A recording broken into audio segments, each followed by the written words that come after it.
We are live. I messed it up. I messed it up. There, now she got it. Hi, everybody. Oh, man. Dave, I'm still here. You said literally a minute ago, you're going to get rid of Pat. And bring her back 3 hours later. That's just an absolute mess. Start again. Get rid of Pat now. We'll just keep doing that. We'll just keep knocking. Right, let's see if everyone can guess who the guest is. There's probably not that many people here yet, so maybe we can still do it. Yeah. We can ignore what just happened.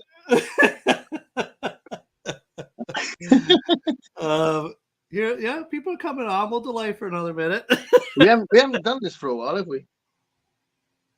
No, we had an extra little break there. So, hi everybody. Thanks for chaos before the start. Is there any other way, Erie? Oh, Lane, you're ruining a surprise here. All right, let me see. Okay. All right. So, since I already ruined it, well, I was supposed to have her off screen, but I showed her immediately. So we're going to bring her on here. We have as our special guest today. Somebody probably meet. Where'd he go? Oh, I'm it. So we have a special guest today. Somebody that has exploded onto the booktube scene recently. Very quickly growing subscriber count. Broiled in a little controversy and is all over our corner of booktube lately. And it is. Ta-da! What a surprise! Pat from Book Chat with Pat. All right, let's just say hello to who's here so far. William's here. Hey, William. Hi, William. Elaine. Hi, Elaine. Erie's here. Hi, Erie. Poor Pat. Come and join me, Elaine. I need to reply to your message, Elaine, because I haven't replied to your message yet, and I will reply to your message. Let's see. Okay, our producer Jenny is here. Hi, Jenny. Excellent. Constance Campbell is here. Constance. Hi, Constance. Is this one of your students, Pat? No, but a subscriber. No? Okay. All right. Well, welcome, Constance. That's awesome. Chris is here. Heidi. Yeah, glad the show is back for some levity. That just has to adapt. Yeah, so we had to shift it, everybody. I think we probably mentioned this last time, but so it's been, we go every other week, but we went 3 weeks this time because I was just on vacation, which was a normally scheduled one. And then Gareth is going to be on vacation, what was a normally scheduled one. So we just shifted it all 1 week. So we're back on track now, every other Thursday.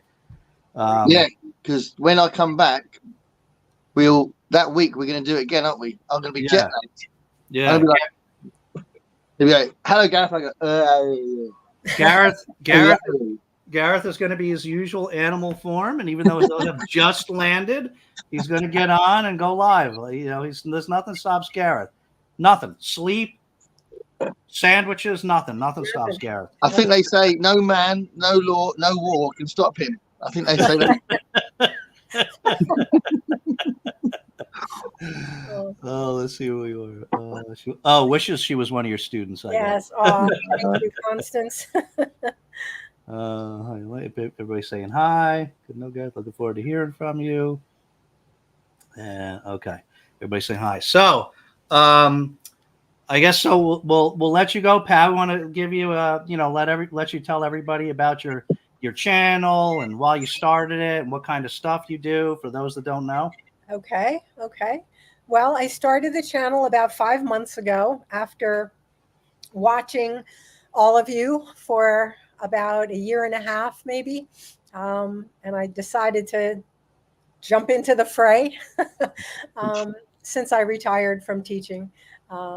Seemed to have a lot of time on my hands, and I kind of, booktube just helped me through a kind of dark time when I first retired and was a little bit at loose ends. So, that was kind of how I found my way here, and then decided I wanted to try to do this a bit myself. And I I don't know. I think I talk about a little bit of everything. Hmm. You know, Yeah. I certainly, you know, as an English teacher, you know, I can certainly talk about classics, and I do, and I talk about contemporary fiction that I'm reading, but I've, you know, become a recent uh, devotee of science fiction, and I'm I'm I was blessed to be asked by Michael K. Vaughan to be a co-host of Rocket Summer, and I'm having a blast with that. And I don't know. I just get involved in as many events as come along as I can, Yeah. and just having a great time. So, Yeah. So I mean, you do a little everything. You do the poetry readings, you do reviews, you do tags, you do TBRs, yeah. right? I miss No, anything? no. I mean, I do a poetry short every day, Yeah. which I've been doing since April, Poetry Month, and I just kept it going because people were enjoying them. So I've been doing that for about, well, since April, I guess, since the beginning of April. And I try to do a poetry Thursday, though I didn't do it today. But I've been trying to do one a week, just kind of focusing on a poet or a theme. I did some dog poetry and some cat poetry Yeah. Mhm. for you guys. Yeah. But I also focus on individual poets. And but yeah, I do a weekly wrap up. I've been doing a lot of tags because I've been tagged on a lot of things. So I'm trying Mhm. to, and that's a good way to meet people and to, you know, reach out to a larger group. So they've been a lot of fun. And you know, recently a bunch of my former students have discovered the channel, so they've been coming on and they've been in my comments, and that's been really fun. Awesome. Yeah, that's really nice. Yeah, I mean, sometimes we get the odd one of my students come up on this chat. That's very nice. That Yeah. yeah, it's a great feeling. And Yeah. yeah, and some of these have been, you know, were my students 45 years ago, so Wow, Yeah. a while ago. Yeah. So that's amazing. Yeah, yeah. I tell you, one of the things that I really like about your channel, Pat, is you know, so there are plenty of people that are experts in, like, you know, what they like Michael K. Vaughan, right? That's an expert in the stuff that he talks about, Sure right? is. Yeah. Or like Steve Donahue, that's an expert in everything, right? Right. So, Right.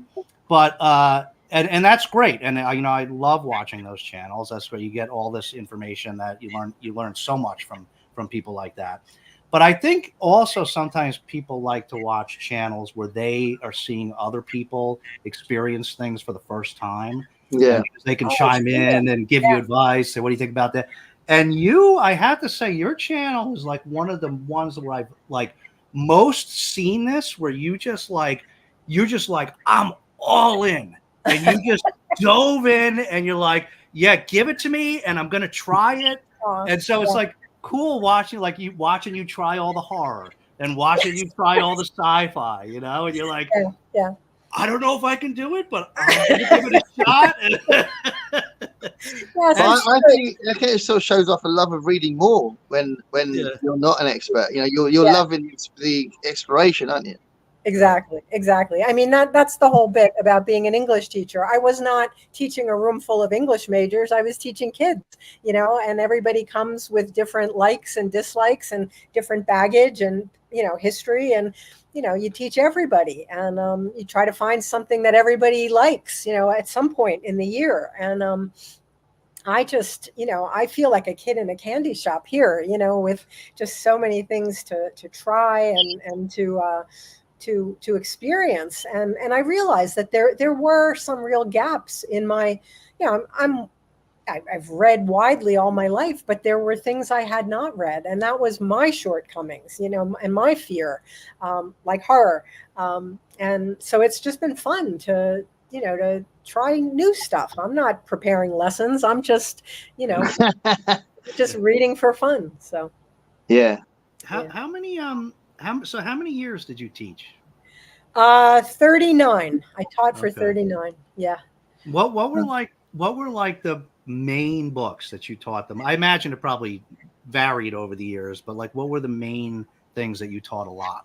It did vary because I also always taught a bunch of different courses. Like I never taught just one thing.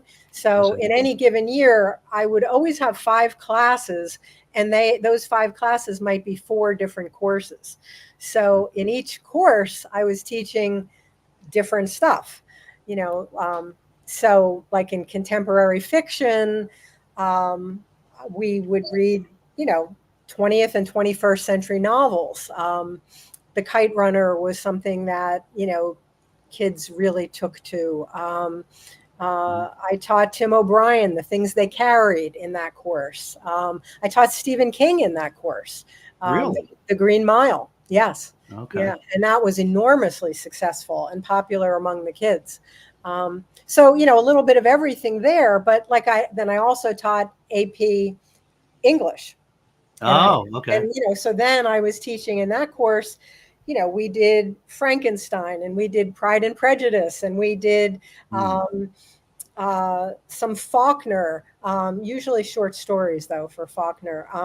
We did Oedipus the King, real classics, a lot of poetry, because they had to be prepared for the AP exam. But then sometimes I'd be teaching 10th grade, which was American Lit.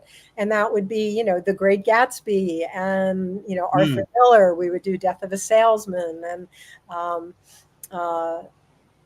we did The Crucible also. The Catcher in the Rye, a separate piece, so that would be one set of books. So, it really, I was all over the place, my whole career, which was good. It kept it fresh and new. I was never bored. I was never bored. I was never like, oh, this again, Yeah. What's just for a Brit, what's AP? Okay, so in the United States, we have advanced placement courses, and they have them in every subject, really. So if a kid, they're basically it's a college level course. And if a kid does well at the end of, like, they take an exam at the end of the course, and if they get a 5 or a 4, they could get college credit for that course. Or they could even be exempt from taking a class in college. Some kids graduate from high school and they have a semester of college done because they've taken these advanced placement courses. So it's like an extra, I think we call it an elective over here. So you can study like history, but then add French to it as well, right, as part of your university. Well, in AP, though, the exams are made by the College Board, which is, something outside of the school. Like, we don't make the test. And every kid in the country who's taking AP English is taking that test on the same day. And they're scored, then they get sent away, and they're scored by teachers who come, other teachers who volunteer to do this. And they, I guess they get a small stipend, but and they're graded against everybody else in the country. Yeah. So it's all like your classic subjects, Gareth. You some schools will have multiple languages, it won't just be AP English. Some of them they'll have an AP French or an AP Spanish or whatever as well. But also stuff that you could take a normal class for. They have AP versions of it, like calculus and chemistry. There's AP histories and things, just different stuff. Sorry. Let me just catch up here. Determined not to get behind this time. Elaine says, "Yay to science fiction." Joe says, "Oh my God, Pat is on." Joe is, for those that don't know, Joe is a man of many hats, and one of his numerous professions is that he is a professional dance teacher for kids, and they are at some. They're at the Nationals now, right? Where they're doing very well. Yeah, they're doing really well. We're getting little reports from him. It's really cool. Yeah. Heidi, Pat, what was your favorite book to teach? Favorite? Different ones for different grades. The Great Gatsby and The Catcher in the Rye for 10th grade. Hamlet and Pride and Prejudice for AP. The Kite Runner and The Green Mile for contemporary fiction. So those were some of my favorites. Okay, I gotta talk to you about a number of those in a second. Yeah. So it's just going up here for different reasons. My latest video, William says, latest video is taking off faster than anyone. I might beat my 5 fingers video soon. No, cool. Well done. That's Nice. awesome. Man. Yeah, you know, you never know which one's gonna take off. No, You know, it's like it's so weird. yeah, it's no. There's no rhyme or reason. There are ones that I thought were going to be like a big hit, like numerous ones, and nothing ever happened. And then I'm never going to have one that takes off or whatever, you know. And then then I talk about a book about Trump, and it takes off, you know. And then I talk about another book about Trump, and it does nothing, you know. It's like, you know, who knows? The last proper big hit I've had, as far as views go, that's about a book was when I did the Harry Harrison video. Yeah. Yes. I nearly didn't put it on. I watched it. I thought I don't know if I've done a good job, and I might leave it and do it again. And I thought, oh no, I'll just put it up anyway. And then it took off. Yeah, it took off. So yeah, but usually I'm happy when it goes to 3 figures. Have you had that happen yet, Pat? I mean, not really. I like taking off, like where you get thousands of views. I think the only one is maybe my newbie tag, which people keep, see that. I think people go back to that, as they discover you. But no, I mean, they're, they get about, a couple hundred views most definitely. Yeah, that's like all ours too. I think. I'll tell you what though, a couple of hundred views after a few months is amazing. Yeah. No, it's great. Yeah. It's terrific. Yeah. It's great. Yeah, you've been moving a lot faster actually than Gareth and I did. You've been moving very quickly, so you're natural at this. I don't know. I just have more time than you guys. I mean, I'm retired. I can just make videos. I'm rushing my videos. That's my problem. I get it. You're not putting up enough Twilights on ones. That's the problem. I didn't have time tonight, but I'm about to make my 23rd one. Wow. So I'm nearly finished. I've nearly done it. I love the Twilight Zone ones. They're wonderful. Yeah. Oh boy, you can get them started. But I do. I mean, I love them. I remember a lot of those. A lot of the.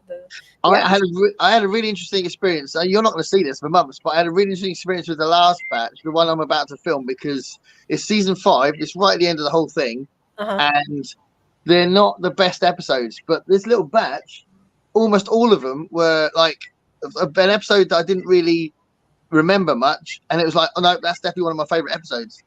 There was like a massive, like out of the 6, 4 of them I thought were absolutely fantastic. Wow. One of them was terrible, but Which was one that you forgot about that loved? Literally 4 of them. Like Ring a Ding Girl was one. Didn't remember that one. That was really cool. Number 12 looks just like you. Do you know that one? I don't remember. I'm not sure. Yeah, the season 5 ones aren't as famous, but that was really good. Yeah. And the one I did remember actually, which I love, is the Self-Importance of Salvatore Ross, where he's basically swapping things that are tangible things. He's swapping like age and things like that with people that will agree to it, and that's really good. But yeah, but there's a really, really terrible one in that batch as well. Oh. Which one is that? Which one's that? That's called Black Leather Jackets. It's this. When it ended, I went, oh, that's the end. Oh no! Wow. It's like terrible. Oh, but, yeah. I'm not good about remembering the titles. I'm not recognizing those titles. Okay, so you have to tell us what video that is, William. All right, let's see. Let's just get caught up here. Yay! Oh, Farrah says yay. It's Pat. Hi, Farrah. Hi, Farrah. Love the Kite Runner. We got to talk about that too, Pat. Don't think you're getting out of that discussion. All right. Yeah. I saw your video of that wonderful graphic. Thank you, Heidi. Yeah, that blew me away, Persepolis. I loved it. Yeah, I'll have to pick that one up. Well, we don't have that Canada. Great opportunity. What are you talking about, Elaine? Maybe advanced placement. Yeah, advanced placement. Oh, right. Okay, this is the most focused stream ever. Stick around, Erie. We're gonna go off the rails any minute. Yeah, we are behaving ourselves, aren't we? What's going on? It's that English teacher thing, you know. I guess Pat brings a lot of order to the street because I don't mean to. We're really caught up with comments, and we've stayed focused while we're talking. Wow, people will be turning off. Where are the cookies? Not yet, Erie. Come on, easy. Yeah. We've got cookies, Erie. I brought cookies for everybody. Really? Nice. So I'll expect mine in a few days. Should we do the cookies, or is it too early for? Let's do the cookies. Yeah, because I haven't got much tea left, to be fair. So it'd be nice to open them up. All right, Pat, what do you got? All right. So I got a couple of things here. So first, I'm going to show. These are one of my favorite Tate's Bake Shop. They make a whole bunch of different kinds of cookies, but this is their gluten-free chocolate chip cookie. Ah, nice. So these, and they're crunchy. Somebody told me the last time I talked about these that they can't be cookies if they're crunchy, but because they're not soft chocolate chip, they're crunchy, but they're really good. Then Chips Ahoy are crunchy. Yeah, what's that about? Is it like there's some sort of biscuit police? They're saying they can't be called I don't cookies. know. Apparently, What's going on? somebody said if they're crunchy, it's a cracker, and if they're chewy, it's a cookie. What? No, Okay. you can have a variety of different kind of cookies, surely. Okay. Then I got, these are from Germany. And these are chocolate. These are milk chocolate. What are they called? Choco Leibniz. A crispy biscuit squarely set into a milk chocolate tablet. So these, cookie on one side, milk chocolate on the other. Have you had that before? I have, but I don't buy them regularly, but I bought them for tonight. Yeah. And we then, have them over here as well. and then because Olive is in the background here, I bought these in preparation, shortbread Scotty dogs. Oh, nice. Little dogs. These are from Scotland. Look at that. Excellent. Scottish shortbread's amazing. Scottish shortbread, and see their little dogs. Yeah, that's awesome. I love that. I thought you were going to, Pat. I thought you were going to say because they're in honor of Olive, you brought some dog biscuits. That's what I thought. Well, I know. No, now I'm going to eat a dog. I was going to make her try it. But I was thinking of her when I bought them. Well, maybe next nice? time. Maybe next time we could eat some dog biscuits on the show. That'd be great. Yes, I'll bring dog biscuits. Yep. I could do that. So those are my biscuits. So. Okay. All right, Gareth. I know you're chomping at the bit here. Yeah, I need to open these up. I've got ginger nuts. But as for my biscuits, it's great. You got it's great, isn't it? See, Pat, it doesn't take us long to devolve into just. There we go. Ginger nuts. And now my biscuit. Do you know ginger nuts? Are you familiar with ginger nuts, Pat? No, I'm not. Tell me about your ginger nuts, Gareth. Can't believe I said that. They're really tasty. They're really tasty. They're really tasty. They're quite hard, but they get really soft if you bite into them.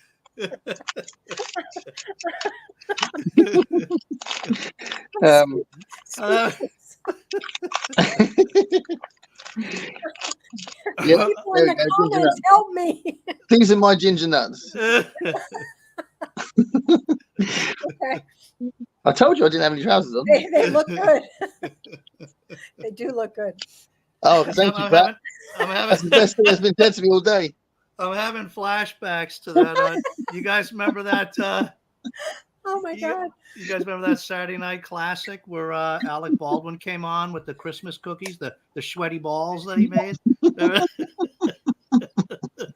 I have two friends who are sisters who made their own video version of that. Really?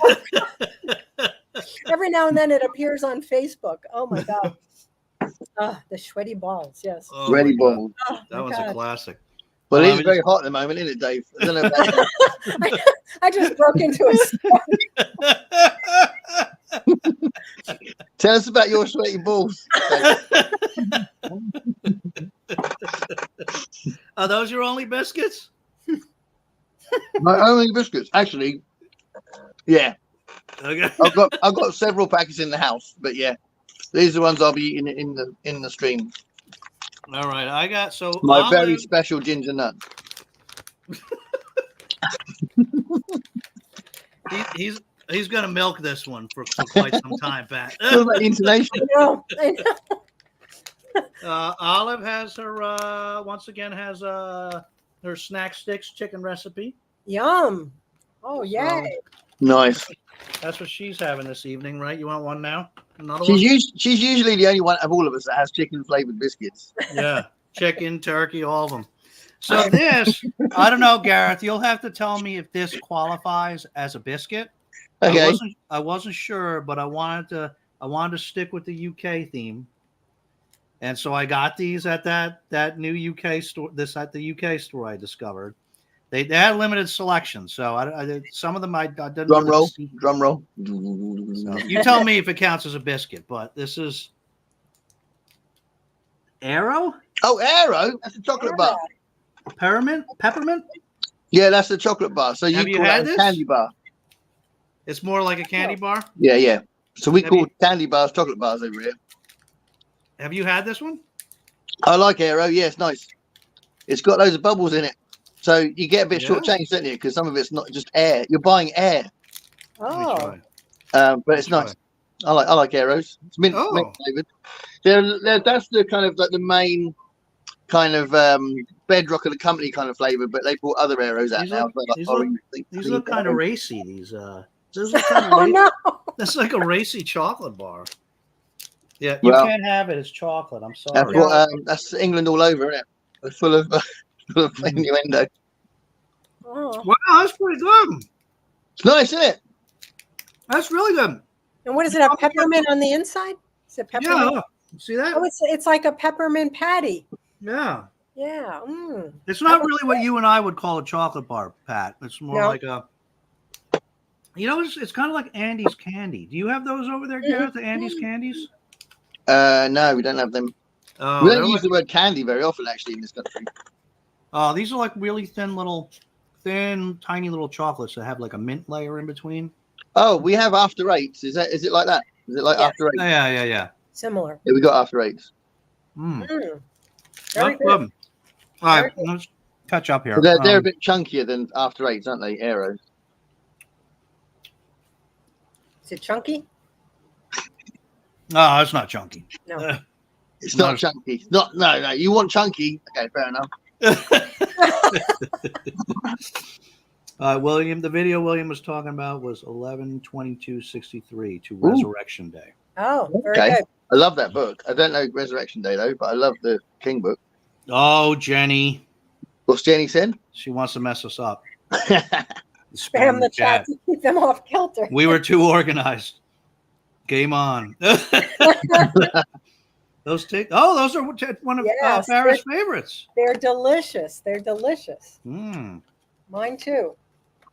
Let's spin the chat. Let's do. This. All Oh, right, Jenny. Ginger snaps or cookies, not crackers. Sounds good. Sounds good. Okay. Dave, do not forget to tell us about the hurricane. Did you know before you Yeah. got to go there? I did. So this is a funny story. So we went. So for anybody that doesn't know, we went to which probably most people. We went to Jamaica to celebrate my wife's 50th birthday. Excuse me, my wife's landmark birthday. Dave, Trying to be careful. Jamaica. Went to Jamaica. Jamaica. Okay. Jamaica. I know what you're doing, but I don't know what the answer is. The answer is no. No. She wanted to go. No. That's the answer. Oh, okay. Oh no! Yeah. I was going to break into a Jackson Brown song. Say you will. I just slapped my thigh. And you can tell I've got no trousers on. He has no pants on. Yeah, so It's hot over here. I actually, because it was her fifth, because it was a her significant landmark birthday. Yes. I secretly, which I 18th had to, birthday, did you say? 18th, yes, it was her 18th birthday. That just sounds wrong, Dave. You believe him? You believe him?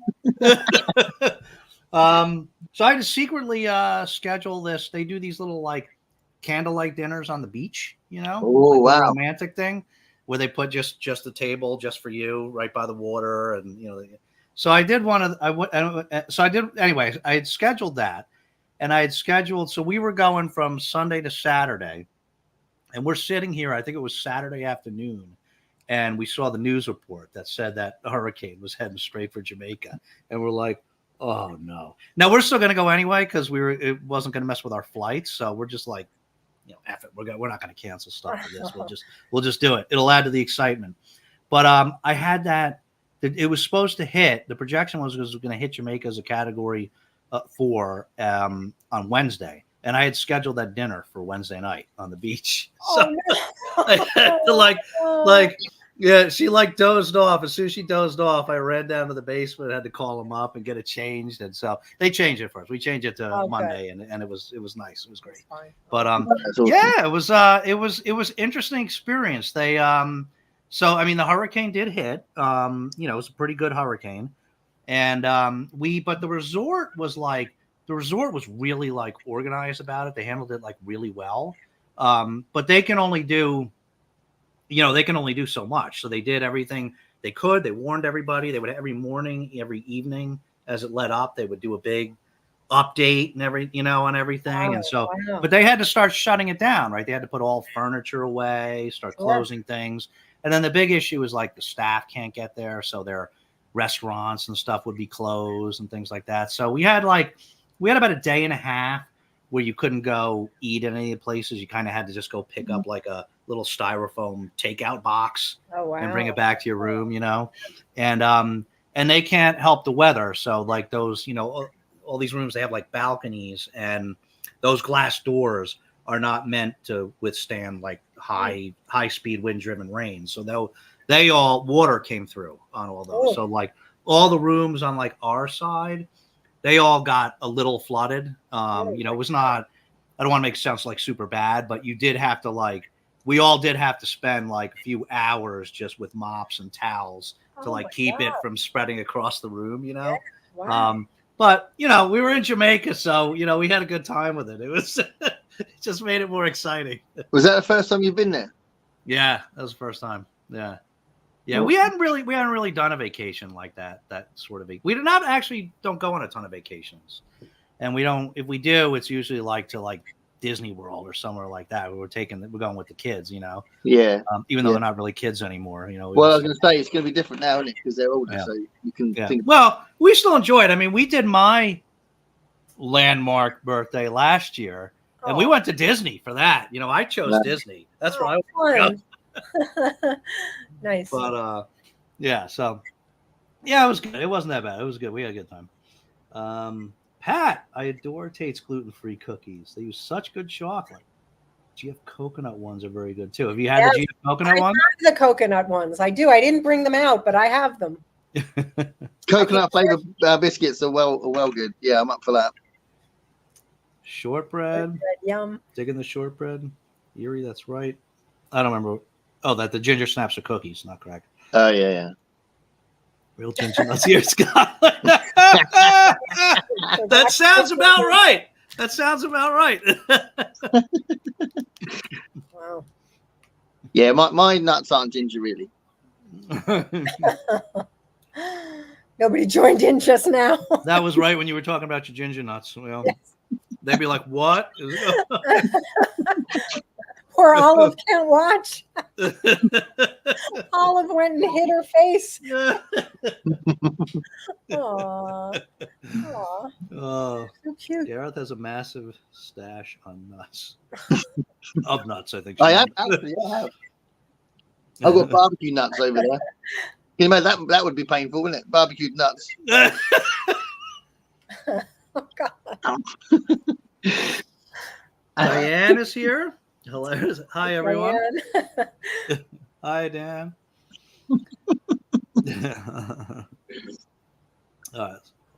Mint arrow is the best arrow. Okay. Yeah, I agree. Elaine, everybody saying hi. We have Laura Sector French mint. That's a similar kind of bar. Huh. Definitely birthday your wife will remember. That's for sure. She'll definitely remember it. It was fun. We had a great time, even with the hurricane. We had a great time. It's all what you make of it, right, guys? Yeah. Absolutely. It's all what you make of it. So all what Jamaica of it. Jamaica of it. Well, safety with various levels of that. Hello, everyone. I would hear more of this characteristic English innuendo after the horrible Jamaica puns. Hey, Brian. I cannot hear the word Jamaica without thinking that. I find it endlessly funny. How many times I hear it? Yeah, Florida gets a lot of hurricanes. Yes. Couldn't watch President Biden do his news conference. We'll be back ASAP. Oh, that should be. I'll have to watch that on the replay. Good luck. Good luck, America. Oh, God. You following all that, Gareth? Yeah, I am. Yeah, because following that. You know, we're slowly crawling towards World War III. So I am watching the build up to nuclear annihilation. It's crazy. It's literally crazy. Yeah. There we are. The noisy neighbors. Great news about France this week, wasn't it? The elections, you mean? Yeah. But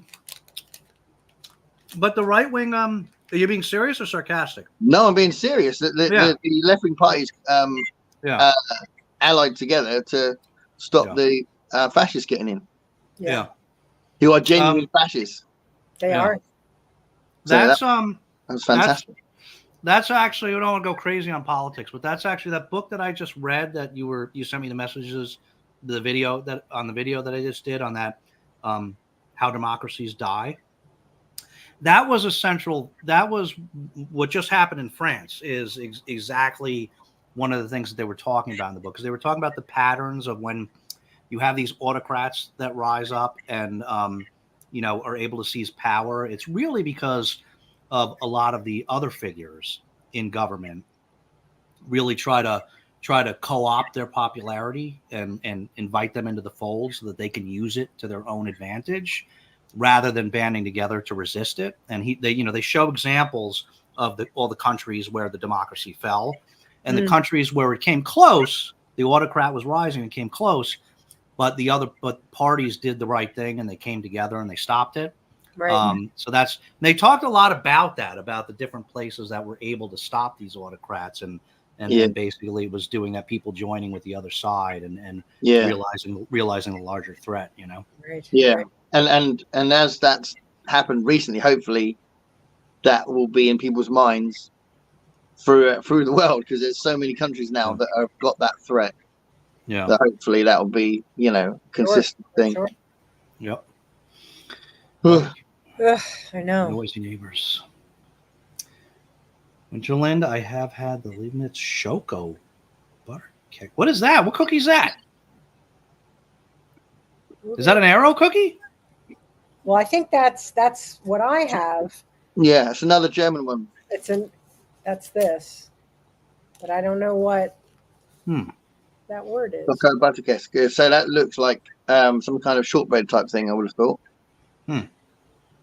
Look that up. Jamaican. Somebody's liking your jokes, Gareth. Elaine appreciates them. Yes. Hey, Alan. My students are always rolling their eyes. Just go, he's made another stupid comment, and I'm like laughing my head off in front of the room. Brian pretended he was on an exotic Caribbean vacation while getting soaked with Beryl's remnant. Oh, right. Yeah, you got a lot of the rain. Kind of like pretending. Jeez, wow.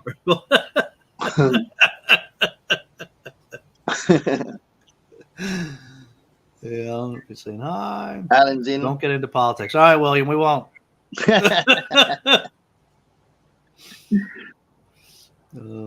Alex concerned with all the sweets. I don't actually eat a lot of sweets. It's true. Pat brought more biscuits than anybody. What are you talking about? I bought them because I didn't want to disappoint. But it'll take me months to eat these. Yeah, I'm quite happily. I'm nearly halfway through the packet now, so I'm well beyond what I should be eating. Yeah. So maybe I need to get another packet in a minute. Oh yeah, wow. we always got to keep an eye on him, Pat. Make sure he doesn't go I into know. shock. I've got I have got down here. Where is it? Brian's going to Iceland. Rage is here. Oh, Rage is here. You going to Iceland? About to board a plane for Iceland. All right, That's Brian. Amazing. That's great. Wow, cool. Well, have a good time. I assume it's for fun, since I don't think you really work anymore, right, Brian? Yeah. Unless he's researching another non-fiction book. Oh, maybe. This waiting time for his book. I've pre-ordered his book. I'm waiting for Brian's book. So you did a great job with the video on order. I have got a bounty here. Appreciate that. I've got a bounty if I do fancy some chocolate. Bounty. Wow. Yeah, coconut flavor. You gotta take it easy, man. Come on. You gotta take it easy. My wife.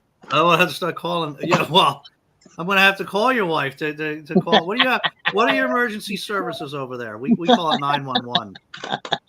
You can call 911. It won't work. 999. 999, right? 999. 999. Oh, see, that's a bad sequence. It seems like a lot of people would call that by accident. No, that's the reason why it is like that. So you can't call it in the old rotary phones. That's the last one. Oh. Yeah, that's where it comes from. Oh. Yeah. Okay. Saying hi to everybody. Jenny's saying hi. Rage Biscuit, World Traveler. I'd like to go to Iceland. Yeah, I'd like to go to Iceland. I think he's a bit cheeky going without us, really. Yeah. I mean, what's that about, Brian? Yeah, thanks, Brian. You didn't even ask. Yeah. What a git. Diane says, thanks for answering the questions on your 3-part Q&A. I still need to finish your Q&A. Yeah, that was like a whole 4-volume series that day. Because you need to allocate a whole afternoon to watch those. I didn't want to make an hour-long video, I thought nobody wants to listen to this. So I just picked a couple of questions for each one, and all of a sudden it was like 4 volumes. You don't have to watch them.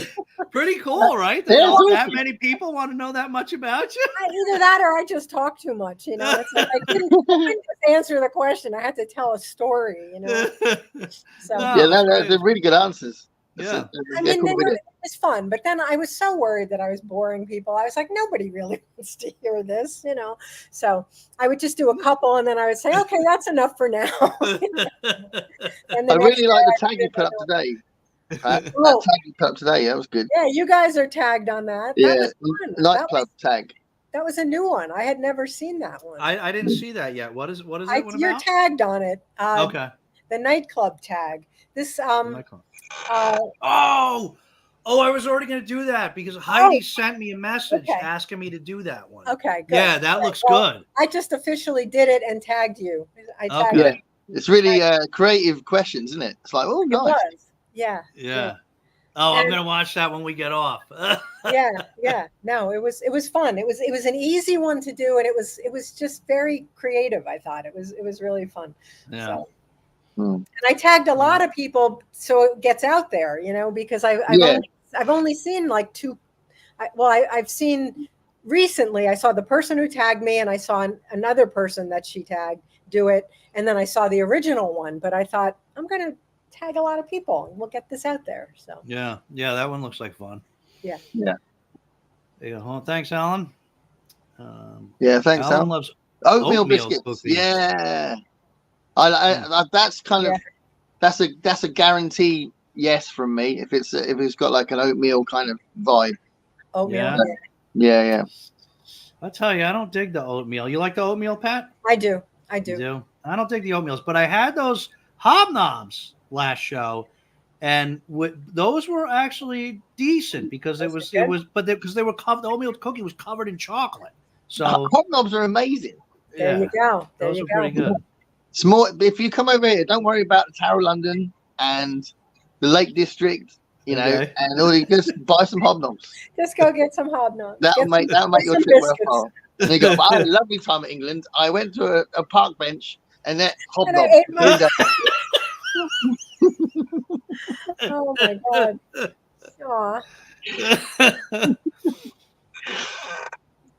Same cookie. Oh, that one we were trying to pronounce Oh, before. right. Oh yeah, from From the yeah. But competitors. from Okay. their competitors. Okay. I got it. Bill Scott Rain from Barrel yesterday. Real? Oh, that's right. It did go that far north. Wow. Wow. Oh, sorry. Your basement flooded. Sure. Oh no.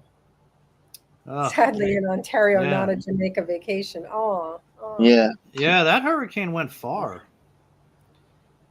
Bookish is wonderful. I want to go to Iceland. Everybody wants to go to Iceland. Yeah. Yeah. Let's go. Yeah. Road Yes, you trip, do. hooray. Wait, what? Sorry. Did I go too fast? No. Yes, Alan. Up your biscuit game. My parents really like Iceland much better than Greenland. Okay. Oh, really? Oh, yeah, that's right. You guys got hit. You guys got whacked pretty good. Wow. Yeah, because you're down on the coast, so in the Gulf there. Yeah. Yeah, so I don't know if you know, Gareth. I don't know how well you know the geography over there, but like where you're going on vacation, right? That's right on the Gulf of Mexico there. So you know Houston is to the left of that. I don't know. Yeah. A little geography lesson here. So yeah. like Yeah. No, I know that. Yeah. yeah. I'm there. So I'm with you. I'm with you. after it hit Jamaica and the other islands in the Caribbean there, then it went up and hit Texas up there. Right. Yeah. You know New Orleans. New Orleans was one of the Yeah. It had a worst. huge hurricane, didn't it? That was one of the worst hurricane incidents that we've had. Yeah. That was, yeah. You know that story? Yeah. Was it about 10 years ago? Yeah. About Was that 10 10 years ago, Pat? I forget how long ago it was now. Yeah. But it was all over the news over it. It was horrible. Yeah. And obviously there was a huge telethon for it, and Yeah. you know, yeah. it was a whole big deal. So yeah, no, we definitely found out about it over here, definitely, and Yeah. yeah, it was awful. That was awful. I mean, it was only Yeah. it was not that category 3 is anything to sneeze at, but you know, like Florida has got a number of category 4s and 5s that are really, really devastating. But that one, Katrina in New Orleans, I mean, that was only category 3, but based on where it was, and I think there was some mismanagement afterwards, it like was just, yeah, devastating. That was in 2005. It was almost 20 years 2005. ago. Oh, wow. I know. I Yeah. just, Time is crazy. Yeah. yeah. Like I always say, time flies when you're getting old. Oh, man. Yeah, Doesn't seem like it was 20 years we ago. Yeah. us three have just aged a year in the last 5 minutes. It's amazing how every year goes faster Yeah, and faster, right? 2005. It's I crazy. just say That's another one gone. Jeez. Hey, MJ. MJ's here. MJ! MJ! Yay! Hello, everyone. He's in out the of chat. hibernation to say hello. I love it. Yeah. Aw. Hi, Um, MJ. I just in about when I come back from let's have a think. Oh, actually no. By the time I come back, by the time I think MJ's gonna be back. By the time I come back, I was gonna try and do a small booktube video, and I was gonna say this channel is about fiction, friends, and fun, or whatever. It's fun, Aw. friction, fiends, and fun. Like the Mad Magazine version. Oh, that's a good idea. But yeah, I was gonna. I was in Barnes and Noble today, and on the stand was Mad Magazine, and on the cover, it just said something like "making trash since," or well, I don't know, but there was like a big garbage can, and I thought, garbology. We have to get Mad Magazine for Garbogust, you know. Yeah. Big Yeah, I trash. think they always used to say at the top by our usual gang of crazy idiots or something like that. Used to say Yeah. at the top. Yeah. Yeah, you know, that's a good idea, Pat. I might need to pick up a couple of those mad paperbacks for Garbogust. Yes. Oh, that's a yeah. This That's was a like good the idea. the new edition of the magazine with the big trash can, and it just said trash across. Yeah. I didn't even know there was, I mean, until Gareth showed them on his video. Gareth's got that like ridiculous collection of like 8,000 I love paperbacks those. of Yep. Mad. Yep. Yeah. I haven't even like seen those. Like I got to Oh, go yeah. look for those. And maybe, My brothers had those, so those Yeah. are. I've definitely seen them. Yeah, the actual magazines are over there. I haven't got as many magazines as I have the paperbacks, so I haven't done the magazine video because it won't be as exciting. But I have got a bunch of the magazines as well in that little. I've got like a what do they call it? Like a chest full of stuff, and the magazines are in there. How many of those magazines you think you got? About 15, not loads. Okay. Yeah. This was 4. Well, what was that? What was that a reference to? I don't remember. Was it 4? I might have missed one. I'm gonna go check. 4. Was it 4? Oh, my volumes. Yeah. It was 4 parts, right? It was definitely 4, Diane. Yes, it was 4 parts. And they were 20 plus minutes each. Yeah, it was good stuff. Good stuff. Well, I didn't want to leave anybody's questions out, but some took longer for me to answer than others. So. I figured if I did it all in one, nobody would watch that anyway. So. Brian, Alan's living vicariously through Brian. Aw. Greenland Vikings, Valhalla TV shows in 3 starts tonight. So have you guys watched Vikings? No. Have you guys the original show? Have you watched the original one? No, we started watching something else that was about Vikings, but it wasn't Vikings. I can't remember what it's called. The Last Continent or something, or The Last something, which was quite good. But no, I'm not watching Vikings. I think I can get it. I'm not watching it. What about you, Pat? Have you seen that? No. That's a History Channel show. And I have to look at my iPad now because my wife locked me out of the room. But is it one where they dramatize it as well? So it's like a docudrama kind of thing. Yeah, it's not really a docudrama. It's just a drama. Oh, yeah. But it's it was just a great drama that the History Channel did, and Cool. Yeah, and it was Ragnar. What was the name? Ragnar. Ragnarok. Ragnarok. No. Ragnar. No. What was his name? Ragnar Loth. No. Ragnar Lothbrok. No, I'm not going to remember the name, but it's based on some real famous Viking from history. Now, this is killing me now. Somebody in the chat say it. Somebody in the chat will say it. I tell you what, William's got it. William said The Last Kingdom was what I was watching. So yeah. Oh. But I don't know what this Ragnarok thing is you're on about. No, not Ragnarok. Ragnarok is like the god, right? The Norse god. Ragnar I feel like it was Ragnar Lothbrok. I don't know. Anyway, it was a great show. Wow. And I was watching it. There's one of those shows. There's so many of these where I got almost to the end. It was like 5 seasons. I got like 8 episodes left. But I was watching with my wife, and then she gave up. And so it was one of so many shows like this. I had to go back to finish it myself. Oh no! And I Why did you give up? I haven't done it yet. Why did they do that? Do you know what I mean? Oh yeah, I'll watch that with you. No, I won't. Yeah. All right. Dark Matter, Gareth. Dark Matter. I had to finish myself. Actually, I got one more episode to watch, but I had to finally keep going by myself. You had to finish yourself. Yeah. This is. Wow. Racy, really racy tonight. But this Heidi's talking about, it was like a spin-off, Vikings Valhalla, which I am not going to try until I finish the other one first. But yeah, are you guys into Viking stuff at all? I don't really know a lot about Vikings. No. It's a really good show. But I think, yeah. I highly recommend it. I bet you'd be hooked after an episode or two. I'm sure I would be. I had some Viking stuff I wanted to read for the Storathon, but I don't know if you've seen the video, but I've totally fucked up the Storathon this year. Why? What'd you do? I didn't see it. I didn't read enough books. That's what I did. Oh, okay. So I feel really bad because I'm a co-host. But, okay. I'm more like a co-ghost. Yeah. Well, you can pick up next quarter, right? You can jump in. Well, that's the thing. That's what I was saying on the video. But there are things I really wanted to read, so I'm just going to try and do catch up and try and read more history books than I'd normally read.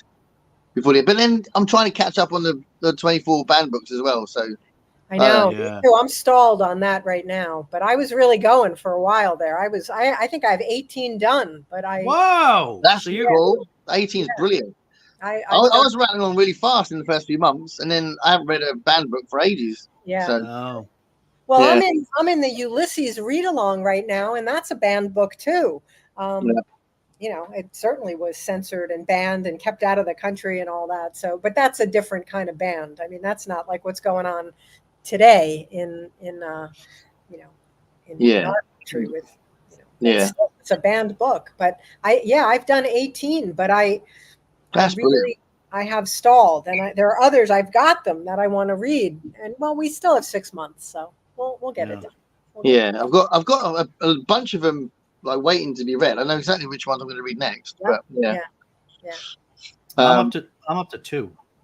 But I didn't commit to 24. I said I was only going to do a few. So. Yeah. That's what got me in trouble in the very beginning. It was a banned book that I was talking about. It was one of my first videos. I was talking about the Kite Runner and how, you know, where it's being banned in all kinds of places. And the guy who wrote it is a physician, and he wrote letters to the districts that were banning him, you know, to say, don't ban my book. And I'm reporting on all this in my like second video ever. And that was the one that got trolled. You know? So I was like, yeah. The very beginning, banned books. Wow. Oh, did you get trolled because the person thought it should be banned? No, not exactly. But the person said that it was a terrible book and that it shouldn't be taught. And then other people jumped on, and yes, they basically said that I had a political agenda, that I was trying to ram down students' throats. I mean, it was like, it's like, you got that from this, you know, this little book that I'm doing, you know, it's like, wow. So I don't know that they were saying it should be banned, but they don't like people talking about the people who are banning books. It was that kind of thing. And, you know, I'm embarrassed to ask this, but I'm going to do it anyway, because we have that book. I think my wife read it, but I actually don't know anything about it. I know it was a big book, but what's it about? So it starts in the year 2001. So it starts right after 9/11. And the main character is an adult, and then he flashes back. And he flashes back to his childhood. And in the beginning, he's in the United States. He's living in this country. But then he flashes back to his childhood in the 70s in Afghanistan. And he's a kid who comes from a moneyed family. He's a very entitled kid. And his mother is dead. He lives just with his father. And his best friend is his servant.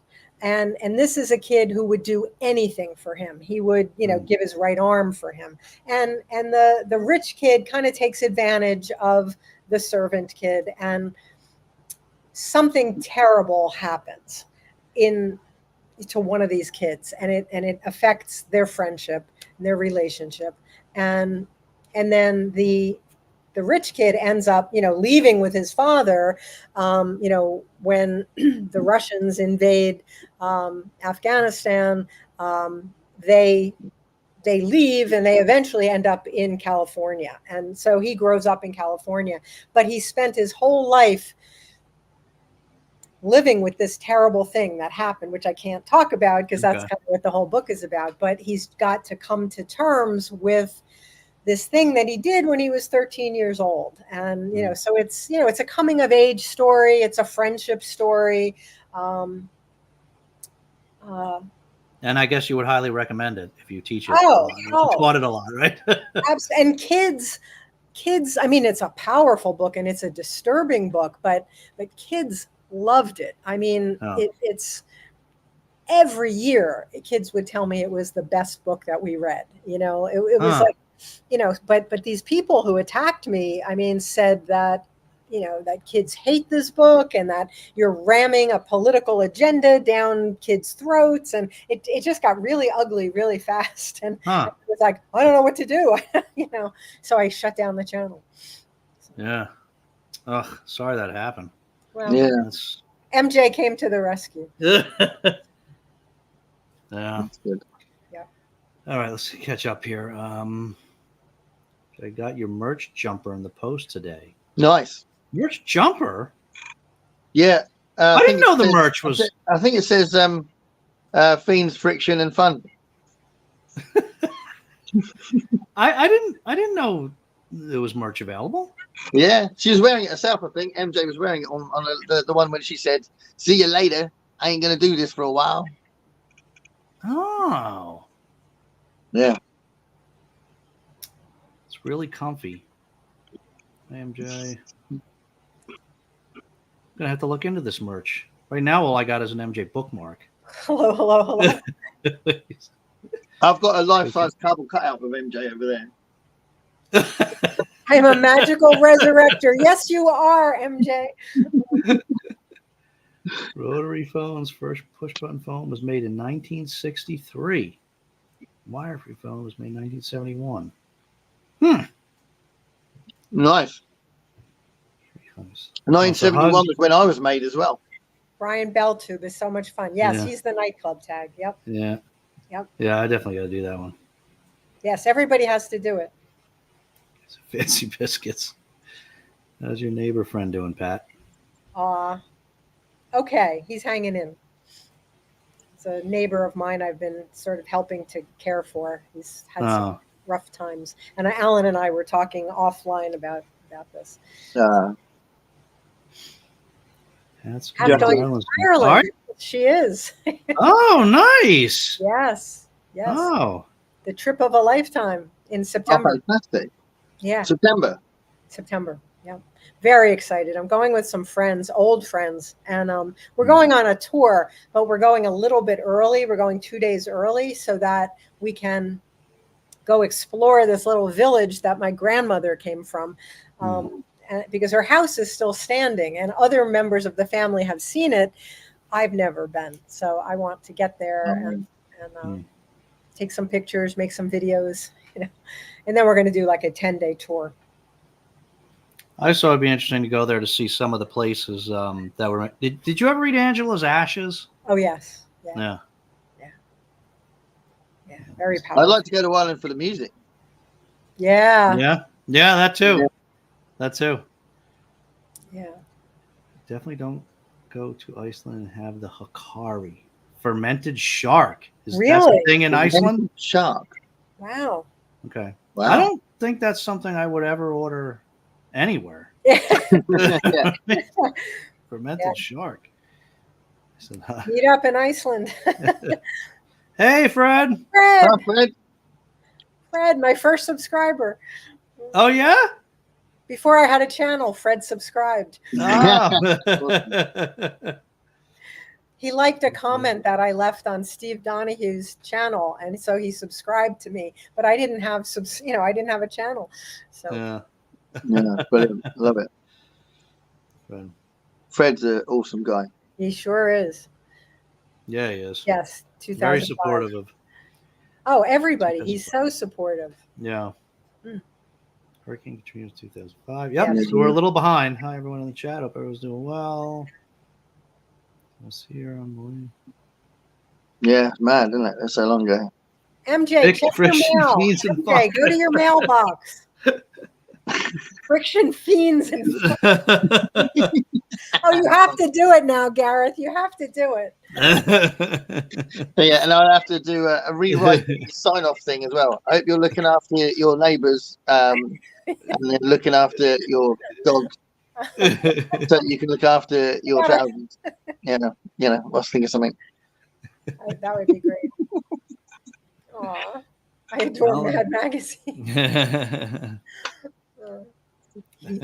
I can say, I hope you're looking after someone else so they can look after you, so you can look after them, so they can look after you. It's getting written right here. I ran out of tea, by the way, so I'm going on a cold drink now. Yeah, you have to do this now, Gareth. I might have tomorrow to do it. I might be able to do it. So there's going to be some sort of weird, gentle, friendly parody You have to the see small booktube. MJ's comment, her final comment. See it? Wait, Yeah, take Take care of it. screw everyone else. no, that's not. It reminds me of the funniest bumper sticker I ever saw in my life. I almost wrecked my car. I'm pulling up behind this guy. We're both stopped at a light getting onto the Garden State Parkway. And his bumper sticker says, Jesus loves you, which is a common phrase that people say. But there was like a little line in small print underneath it. So I'm inching closer and closer to read the fine print. And so it's Jesus loves you. Everyone else thinks you're an asshole. I was like, I have to get this. So my favorite bumper. So that just reminded me of MJ's final statement. Enjoy yourself. Screw everyone else.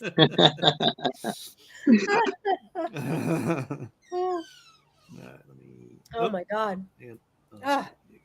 For MJ, yeah, you definitely got to do that. Yes.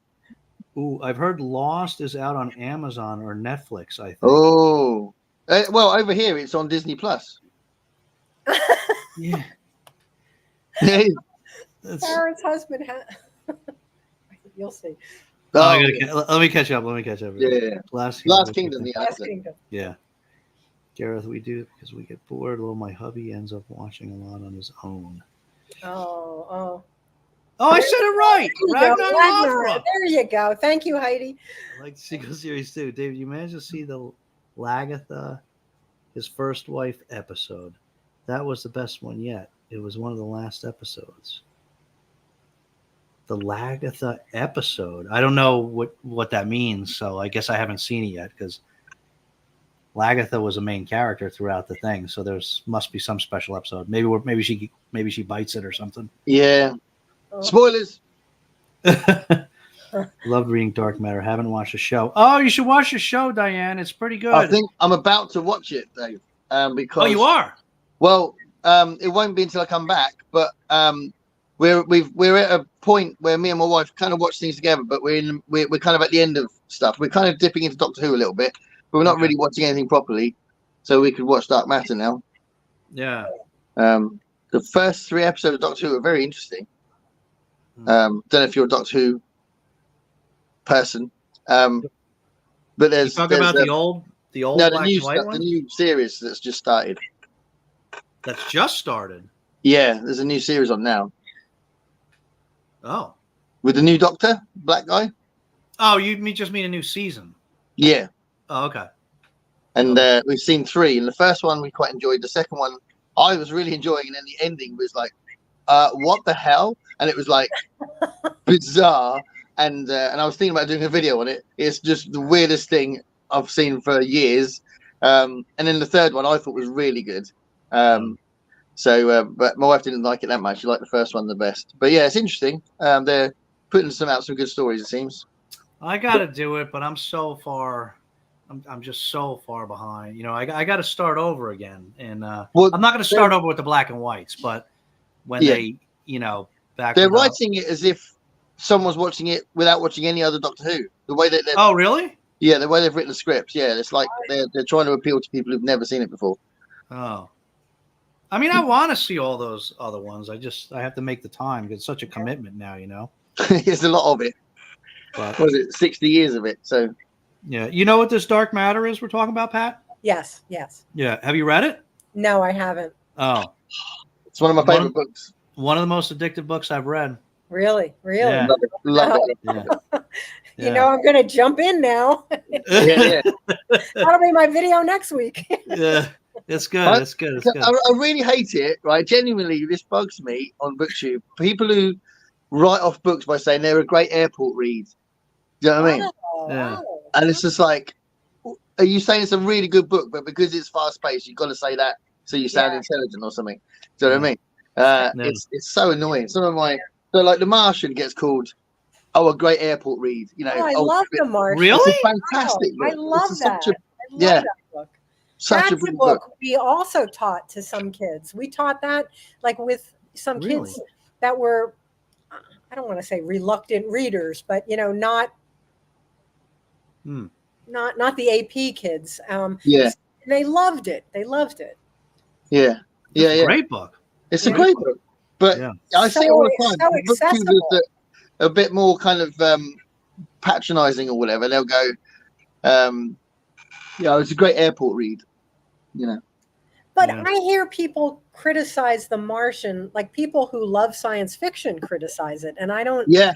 I don't understand that. I mean, I don't know enough science fiction to know where that's even coming from. But I've heard that a lot.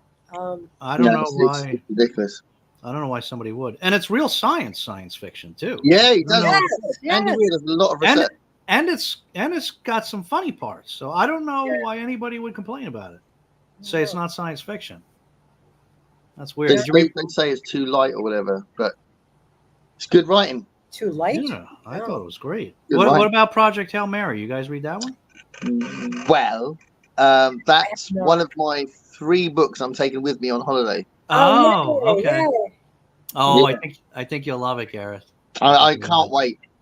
I might not even look at New Orleans. I'll just stay in the hotel reading that book. Screw the alligators. Yeah, really. Actually, no, don't screw the alligators. That will But also, I don't know if Joe's watching still, but the other one I was going to take, the other main one I was going to take, was the T.J. Klune one. Is it House on the Caroline Sea? Yeah. I'm taking that. And what's the third one?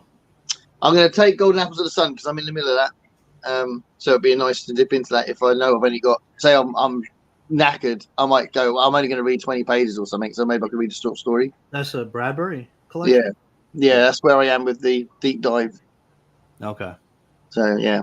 How close are you getting to Something Wicked This Way Comes? It's about 3 books away. 3 books, okay. Yeah. I'm just really... I don't know if you've noticed, but I've mentioned it every now and then because I'm like really paranoid that you're going to go through it and you're going to forget about me. Oh, no. Why, is that one of your favorite books? No, I haven't read it, but we're supposed to read it. We're supposed to read it together. Yeah. Oh. But you know, it is my favorite. It's my favorite Ray Bradbury book. Yes, your favorite, right? Yeah. I read it during Horror Mayhem when I got so brave after MJ gave me T. Kingfisher. I read Something Wicked This Way Comes. Yeah. I loved it. And next week in Rocket Summer, when we're in the 1950s, I want to read all Bradbury. I have a whole bunch of Bradbury put aside. Yeah, I saw that when you were talking about it. I was like, yeah, go for it. Yeah. Speaking Gareth's language. Yeah, he's brilliant. He's absolutely brilliant. Yeah. I've got Fahrenheit 451 to read after Golden Apples of the Sun as well. So yeah, that's going to be soon. And that's a banned book, so. It's a special one, isn't it? It's a banned book about banning books. Right? Kind of ironic. I did a video on that. A banned book. Is it called Mobius Tube?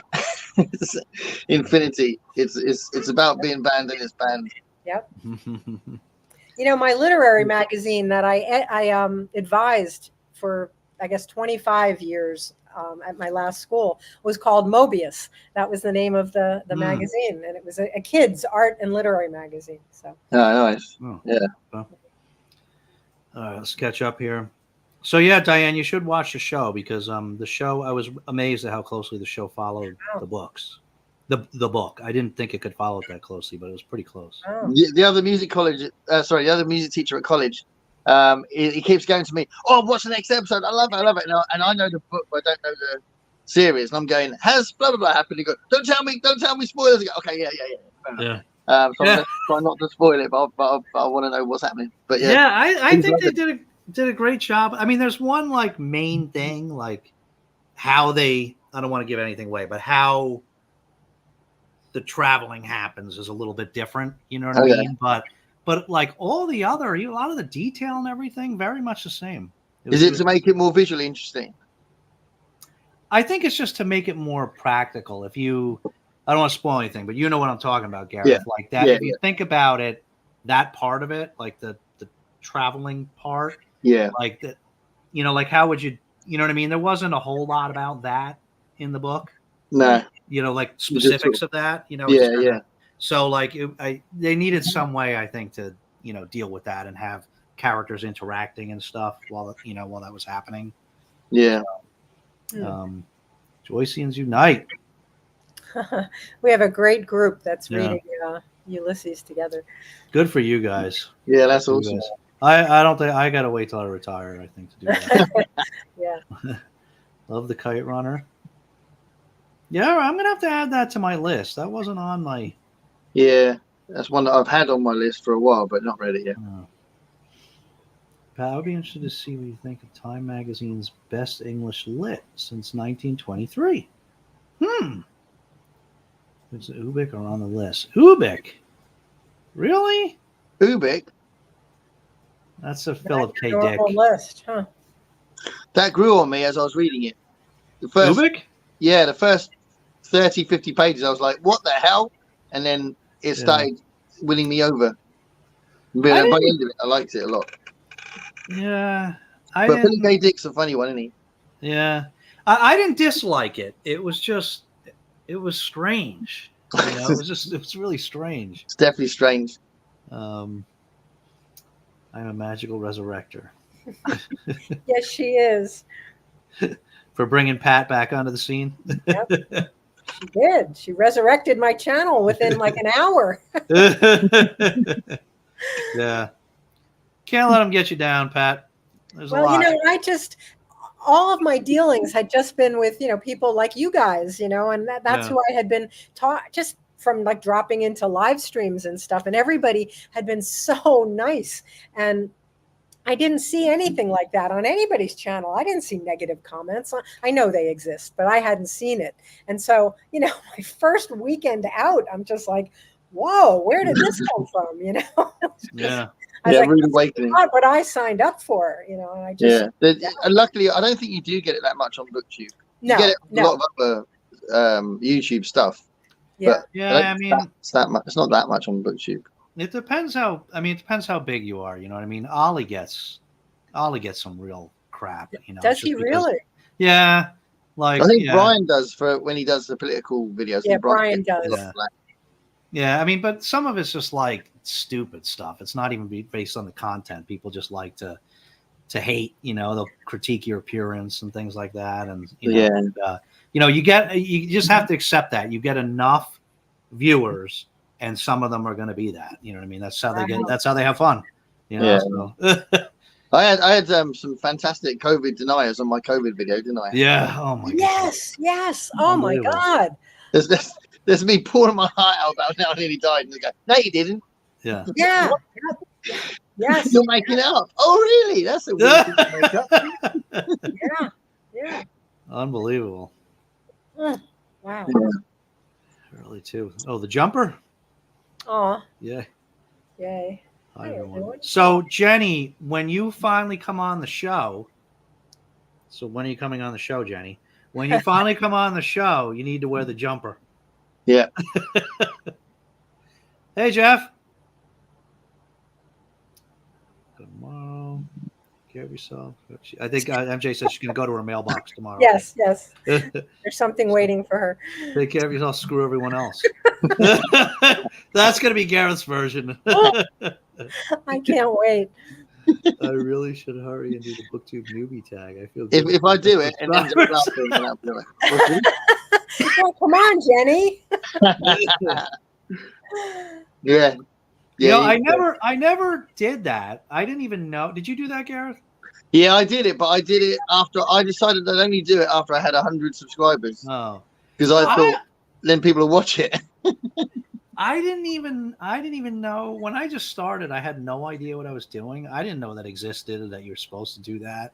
And then by the time I saw it, it was like too late. I was like, I keep thinking I should do one called "I forgot to do the newbie tag." Yeah, that would be funny too. Definitely. It kind of acts like a channel trailer in some ways because it like you talk about your reading in general, don't you? So just do it anyway. Yeah. Dave, what was your first video? Do you remember what you talked about in the first one? Oh my God, it was the most awful thing. I kind of just decided on the spot to stop. It was like late one night. I decided like on the spot to do it. Yeah, I was like, because I was watching it, and I was like, let me try starting. So I just did a video. Olive, I didn't have any plans yet. Olive is in it. but only because she's always with me, like always. I Like, don't think never... I've seen this first video. I've got to watch it. This is I amazing. gotta go watch it too. You turned the recorder and went, hello. So bad. You had nothing to say.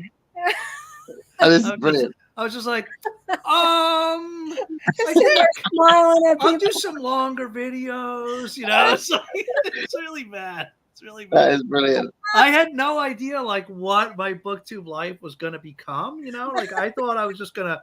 I didn't think I would be engaging with anybody or anything. I thought I was like, I really was viewing it as like a video version of Goodreads. You know. Well, we got some crazy comments. Talk to yourself. Oh God, I have to watch it when we're done here tonight. Oh God, that's awesome. God.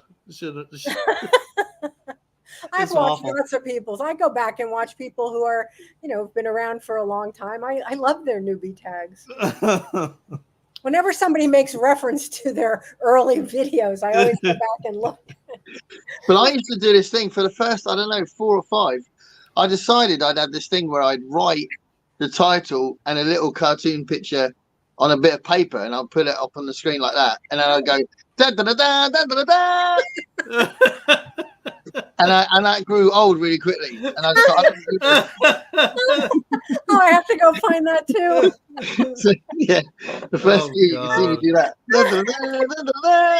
We're good, Gareth. You and I are gonna get some crazy messages from Pat later. She's gonna be like, "What were you thinking? You sound like different people." I can't wait. Pat, just remember, it was a few years ago. We didn't know what we were doing. I was a very young man. I was innocent. I had no. I was easily led. Oh God! Well, how long have you been here? How long have you been doing this? 3 years. 3 years. Yeah, for me, 3.5 years. Wow. Yep. So how did you find each other? How did this start? It was PAX. Oh. Yeah. Oh. Yeah. One of the, like I always say, one of the many silver linings. Yeah. I did that video where I had clips from other people, and that was really the first time I properly saw Dave, and then I became a fan of his channel. But yeah, it was getting in contact with people who were talking about PAX on their channel and saying, "Do you want to do a little thing from this thing I'm doing?" And Dave was like, yeah, and then send something, and then Wow. Oh. Yeah. Nice.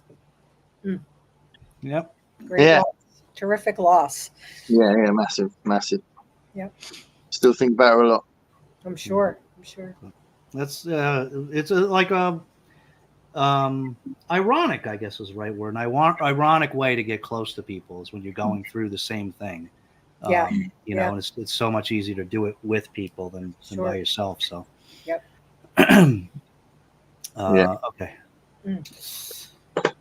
Isn't Iceland where they have the skeleton? Whoa! It's huge. Wow. Go ahead, Gareth. Let's hear it. I know you got one brewing. He's like holding it in. I started trying to link nuts, but I wasn't getting anywhere. I was going to say, but does it have ginger nuts? Yeah. You see what you're doing, Gareth? Look at how you rub it off. I want Pat's next video to be full of innuendo. Come on, we got to do it. When I first went to public school, people thought I was an ex-nun. Look at what you've done to me. Oh my God. Hey, but ex-nuns are filthy, though, aren't they? Ex-nuns.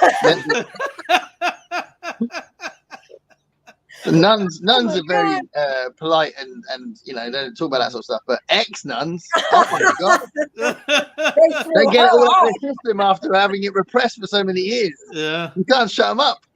Yeah. They walk around in their lace and they're like half dressed. It's terrible. But I wasn't a nun. I just have to. But for like the first 10 years I was teaching, my whole department, everybody we gave each other birthday parties, and we would always send birthday cards to, we'd pass cards around and sign them. Mine were always nun cards, always for like 10 years. I'm like, but I wasn't a nun. Amazing. Anyway. Oh my God. Augustina used that one last year. Which one's she talking about? That's the screw everybody else line. Oh, okay. Yes. Yeah. Oh, I'm looking forward to Garbo Augustina. Is that going to be the wonderful. triumphant? That's going to be the triumphant. That's what return. she's going to come back with. I think that it's not going to be MJ. It's this Garbo Augustina woman. That's who's going to come back to the channel. Yeah. Oh, So we'll actually have another month without MJ. And just a whole month of that trollop. Go oh God. Oh my God. Garbo Augustina is so much fun. Is MJ still here? Yeah, she's here. She's gone. She's like, that's enough. She's here. She just left another comment. Press conference. Oh, the Biden conference running late, or my wires are crossed. He might have needed to take a nap first. Oh, God. Might have pushed it off. Maybe, it's just waiting for another answer or something. Oh man. My husband has that bumper sticker. Oh, the love, Jesus loves you. The best. Yeah, everyone thinks you're an asshole. That's so good. Oh my God. Or an asshole. I almost rammed into the guy's car,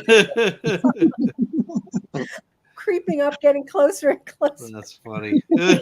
Oh, that is funny. That's one heck of a Kenneth, if you like The Last Kingdom, the Warlord Chronicles is written by Oh, a okay. single author, but 500 years before. Oh, the He Lost. wrote I it was getting 500 mixed. years before. That's amazing. How old did he live then, this author?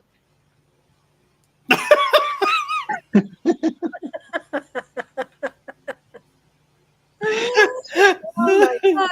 That's well impressive. I like your early work that you wrote 500 years ago. Like Moses. When you were funny. Oh my God. All you're going to hear on this video is me laughing. You get so serious after your 402nd birthday.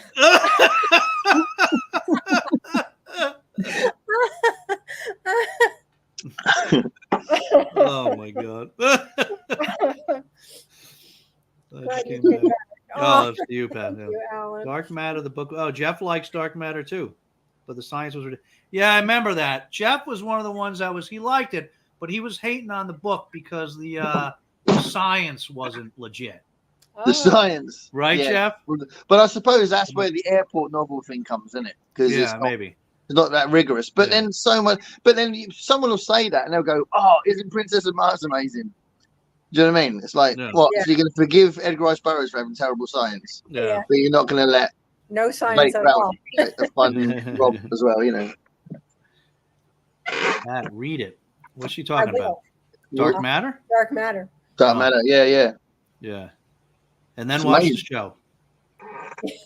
Okay. I think you'll like it, Pat. It's very, very I'm addictive. sure I book. will. think you'll- Nobody, you guys have not. Nobody has steered me wrong yet. Well, I tell you what, that doesn't never get said about it, and I think it's really one of the things I liked about it. It's obviously fast paced. It is a thriller. It grabs you. You can't stop reading it. Blah blah blah blah blah. Everyone says that, but it's a love story. I love the fact that he's trying desperately to get back to his wife, and that's a really strong thread through the whole thing. Yeah. And you really feel it. You know, the way it's written, you really feel like he loves her so much. You know, and I love that. Nice. Yeah. So good. So good. Yeah, I also think, Pat, you would like if you like The Martian a lot. I think you would like that his Project Hail Mary. That was Oh, I'm sure. I Yeah. think you'd like that one. Yeah, I'm very excited.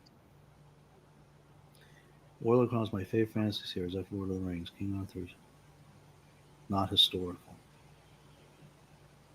I love The Martian. It's one of my favorite books. Aw. Yeah. It's a brilliant book. Brilliant book. And what freaked me out was that I read it after deciding not to read it because I'd seen the film. I was like, oh, there's no point because what's the point of reading it if I've seen the film? and what it's written so well that you're still at the edge of your seat reading it and desperately reading the next page, even though you know what's going to happen. You know, yep. Yeah, but the way it's written makes you like, oh my god, you know. Yeah.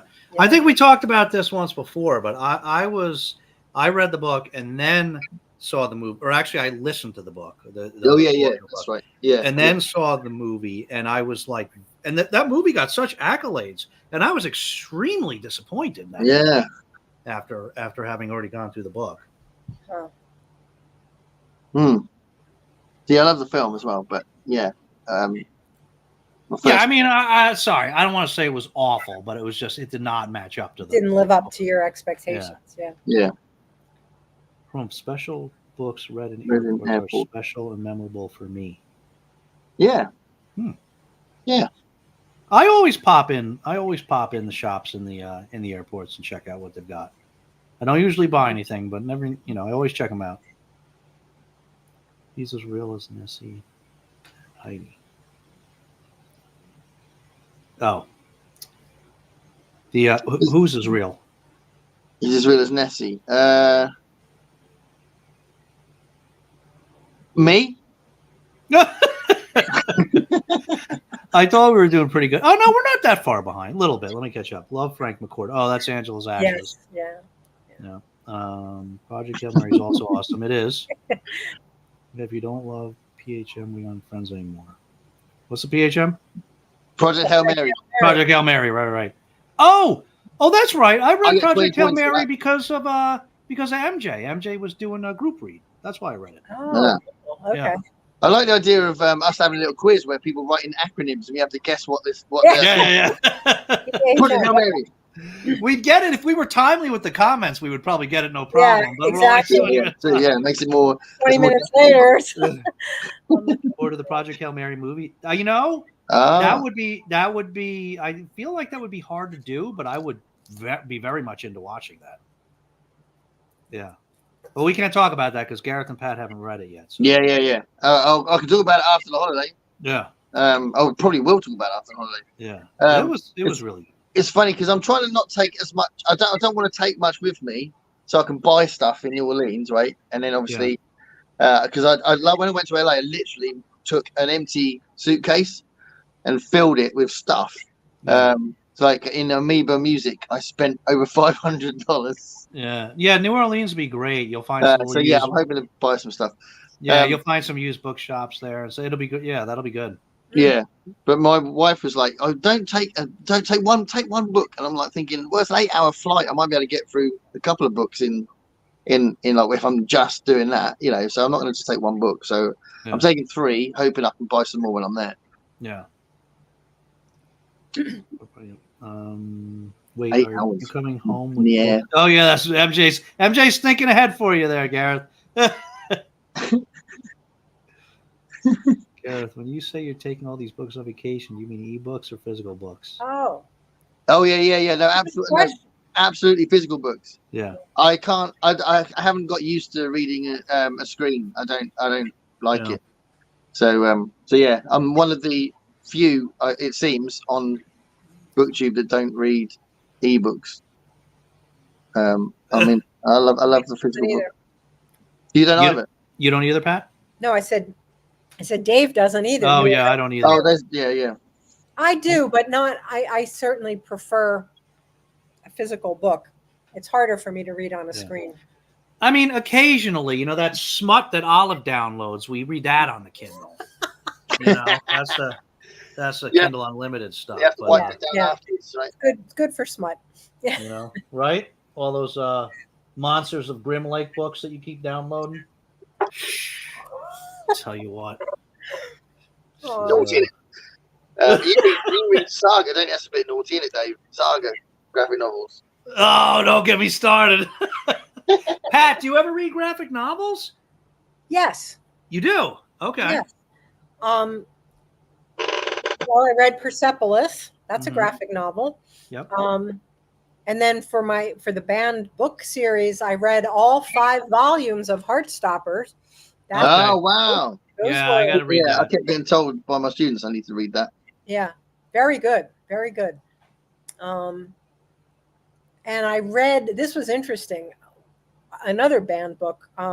When I did The Handmaid's Tale, I also read, there's now a graphic novel of The Handmaid's Tale. Yeah, for I've that seen book, that. and that is banned more frequently than the novel. And they're both banned a lot, but they're going after the graphic novel even more. So that's what I've read recently. I can see that. Does the graphic novel depict a ritual? It depicts a lot of, I mean, it was disturbing. You know, it disturbed me. It was not a fun read.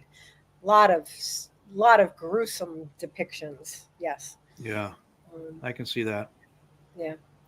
Okay. I mean, talking about the physical book and all that, right? Amazing, because of Rocket Summer, I've been picking out these old vintage science fiction books. I love the feel of these old vintage science fiction I do too. Books. You know, like this one's got the red pages thing. Also, there's that one. And they're awesome. You know, these little books that, you know, the actual bit are, I've waffled about this on the video before, but the feel of actually turning a page and opening it and reading it, it's just awesome, isn't it? And I love the covers on the vintage science fiction too. Yeah. They're amazing. Yeah. Amazing. I was really bad this morning. There was you go and sit on the step, Dave. Yeah. Think about what you've done. They reduced the price, and it was a set of all, you know, Edgar Rice Burroughs' Pellucidar series. It was a set of all 7 books in the old little mini Ace science fiction classic books that I love. All 7 in like perfect condition, and it was like a really good price. So it's like I waffled for a little bit, and I'm like, fuck it. So it's on the way. All right. Yeah. I love all those. I love all those like old little science fiction paperbacks. Yeah. Those little corgi ones, the ones that are smaller, like shorter than your normal mass. Like this I love them. They're little awesome. little ace books. Yeah. All right, where were we here? That was the rucksack I take with me kind of protects them quite well. It's got like an extra little buffer bit in it that the books don't get harmed at all. So the rucksack I'll be taking with me. He's talking about a backpack, Pat. I know. Okay. I've learned to translate. Translate British. To translate British English. Yeah. And when I said ginger nuts, I meant bollocks. First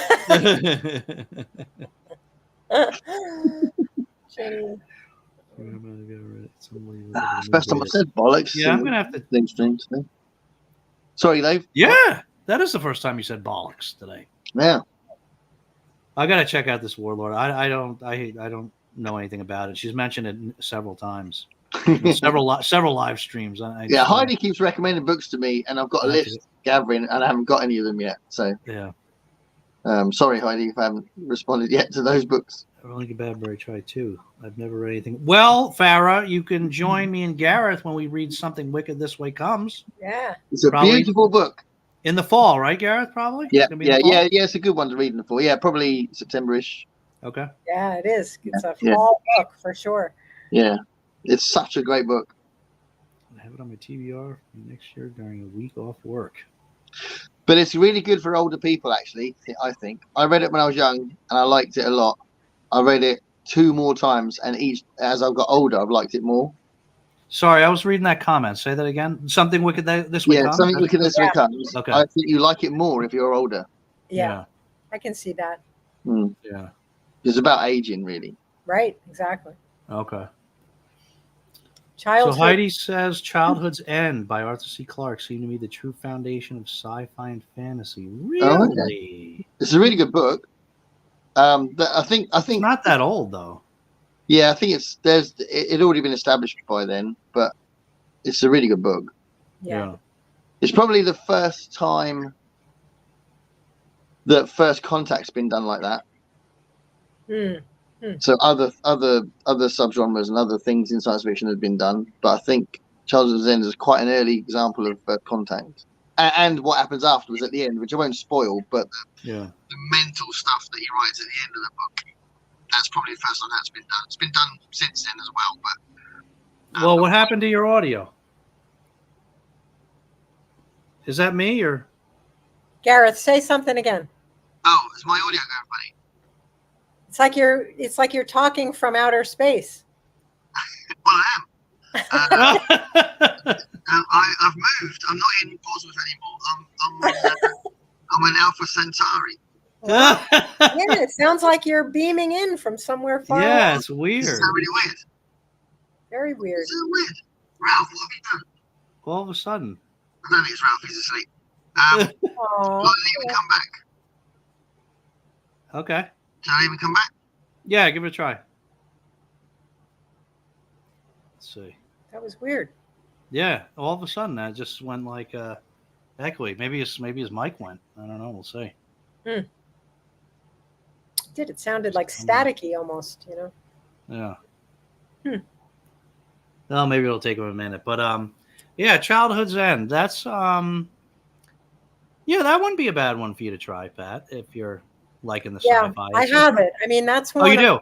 Okay. Yeah, you know, in these videos that I'm making for Rocket Summer, it's one that I have as a possibility. So, Okay. and I have a there he is. Here he is.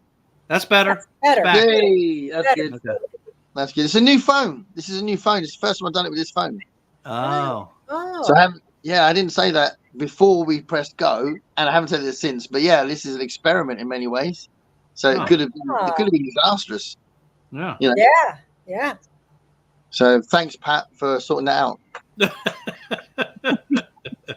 So you have it, and you might read it. It's for Rocket Summer? Yeah, it's one of my possibilities. And I have an old copy of it, you know, that I got through thrift books or something like that. Yeah. You know, so it's an old one, but Yeah, it's good. I mean, you know, it's not too long, and it's a pretty unique story. my problem with Rocket Summer is that we're doing a different decade for each week, and I want to spend the whole month on each decade. You know, like when I was preparing my video for the 1950s, I was like, I could spend the next 2 months in the 1950s. You know. Yeah. Well, hey, Pat, you can if you want. I know. Nobody's the boss of me. And I tell you what, the thing, because Michael K. Vaughan was in the, obviously, he created a Voxer chat for the event. And I don't know if you remember, but right early on, I said, I might mix up the dates a little bit. And he just went, read what you want. Yeah. So I know. I think he doesn't care if you mess around. I just feel like I'm, you know, making these videos each week. I mean, I've never hosted anything before, you know, so I just I'm showing possibilities of stuff that I have for each decade. Just because, I mean, this is like 2 years that I've been collecting this stuff. I'm such a novice in this whole, you know, area, but I do have some cool old books, you know, that I've acquired, which I love. You know, I love these old sci-fis. They're just wonderful. Well, what I'm doing, I mean, I am breaking the rule a little bit with Project Hail Mary and the other couple of things I'm reading, but with the stuff that relates to Rocket Summer, I'm just seeing it as I'm doing those decades, but not necessarily in the right weeks. In that order, yeah. That's it doesn't really matter. I mean, I don't think I'm going to be finished with the 1940s by the weekend, so I'm going to keep going. I'm not going to stop reading, you know. But it makes it more fun. Otherwise, you end up stopping yourself from reading something because you go, "Oh, I can't read that anymore." Yeah, no. You know, so make it more fun. No. Yeah. All right. Everyone wants to read Dark Matter. Come on, Jinx said. Keep up with the chats. Yeah, that's true. Gotten a couple mean comments, not many though. Oh, is that about the Dark Matter? Yeah. No, I think that was when we were talking about trolls and stuff. Oh, okay. Oh. I thought last time's Dark Matter was stinky, but enjoyed the show overall. So that's I went on vacation, so I haven't seen the last episode yet. I have to watch that. Maybe I'll watch that tonight. Yeah. Maybe I'll watch that tonight. I was thinking of giving myself the day off tomorrow. You know. Yes. Do it. I'm able to work from home whenever I want. So I was thinking maybe doing that tomorrow. It's so nice. Maybe I'll watch that last episode. Very good. We need to get back to giving ourselves homework. Yeah. Well, we got to stop talking about it until we're going to do it because we Yeah, I know what you're going to say. you know what I'm going to say. I'm not even going to say it until we do our trailer video. So yeah, we're doing a trailer video. We keep got a promising. thing. We got a thing. We're gonna talk about our thing. Dave's got a thing, and I've got a thing, and we're gonna do those things together, and we're gonna have a thing. Things. Okay. We're gonna do a thing. Our thing is Battlestar Galactica. Oh, cool. Well, you want in? I gotta be careful here. Oh my god. Oh boy. Yes, wear the jumper. Yeah, she wants Jenny to wear the jumper on the show. When are you coming on, Jenny? Yeah. I'm to work over my uniform. Aw. When's the next show, Jenny? The next one? Come on, let's lock it in. Dave, go in and do it. Oh, get a jumper? Have we got a guest for the next one yet? Huh? Dave, have we got a guest for the next one yet? We haven't, have we? No. Yeah, so Jenny, your first dibs. Huh? When is the next show? The 25th? 2 weeks. 25th. No, 26th? Yep. No, 25th, yeah. Is it 25th? Right? All right, I'm coming back. The 11th. 18th, I'm coming back on the 24th. Yeah. That's all right. Buck up. You can do it. Yeah, 25th. Yeah, Jenny can do all the talking. Jenny, they're booking you now. Yeah, write it down. Your book, Jenny. It's in the Bring calendar. some Scottish shortbread. Yeah. All right, MJ, I'm sorry, man. I didn't realize the merch was up. Shame on me. I'm going to go in there and check it out because I need something to go with my Reading This Life bookmark. Not a new. Oh, the newbie tag. That's what she's talking about. I thought she meant the merch. Or MJ, I got to do one of those like. I forgot to do the newbie tag, so I joined booktube. Right? Would that be the right title? MJ's got like the red ass about all these like booktube titles lately. That's like, I forgot my shoes, so I joined booktube, and it gets like 80,000 views, you know. And it's like, my parents divorced, so I joined booktube. Yeah. Apparently, that's the way. That's what the algorithm likes. That kind of title now. It's true. I definitely saw one of those channels go up, and all of a sudden it had like 5,000 subscribers. Yeah. Like, how did that happen? You just started. Booktube oldie tag. Is there a booktube oldie tag? There is. Yeah, there is. Yeah. Ooh, I'm going to check out both of these. It is back to back. Yeah. Back to back. The newbie and the oldie. Yeah. Yeah, Monday you do the newbie. Yeah. That would be funny, right? Monday, Tuesday. Oh, I'm going to look into that. Like I gotta write this down. I gotta do the newbie tag, the oldie tag, and the nightclub tag. This is our Mad Magazine version of booktube. I think the best tag I ever created was the first one I ever did, and no one did it. The personal treasures tag. Personal treasures. Yeah, everyone ignored it. Well, I probably didn't even know you then, so that's my. I'll No, do you it. didn't know me then. I'll do it. Is it still out there? Yeah, it's out there. It's just like books that mean something to you for personal reasons. Quite a nice little. Oh, I love that. Yeah. And people didn't do it. I'll throw that into the ether I will again. do it. We'll tag 25 people and we'll get it out there. He probably did it when he had like 4 subs. And then They go, why aren't these 4 people doing it? Oh, I love that. I love the topic. I don't even know. Yeah. I probably didn't even tag anyone. I was cute. I didn't know how to do it. I probably didn't even tag anyone. Right? I can't remember, but it was a nice little tag though. I didn't even know what a tag was when I started booktube, because when I started, I just was watching like a couple bigger channels back then. Yeah. Who tend not to do tags. So like I had never even heard of a tag video. I don't. Yeah. You know. Well, in fact, with this nightclub tag, when Brian did it, he said nobody does tags anymore. And I was like, what the hell have I been doing? I've done a lot of tags. Yeah. Now, I see loads of tags go up. Yeah. What's that? I see a lot of tags go up. So I think some people are doing them. I'll tell you what, this was weird, right? This is I'm going to talk about Moid for a second. So, you know, Media Death Cult. And sometimes he comments on it, doesn't he? So I don't know if he's around. Hello. But he because he's concentrating on these video essays now, and he doesn't do any videos now where he's in his room in front of his bookshelves. He's deleted all of those off his channel. Really? Oh. Yeah, it's really weird. So the only thing on his channel now are those video essays. Oh.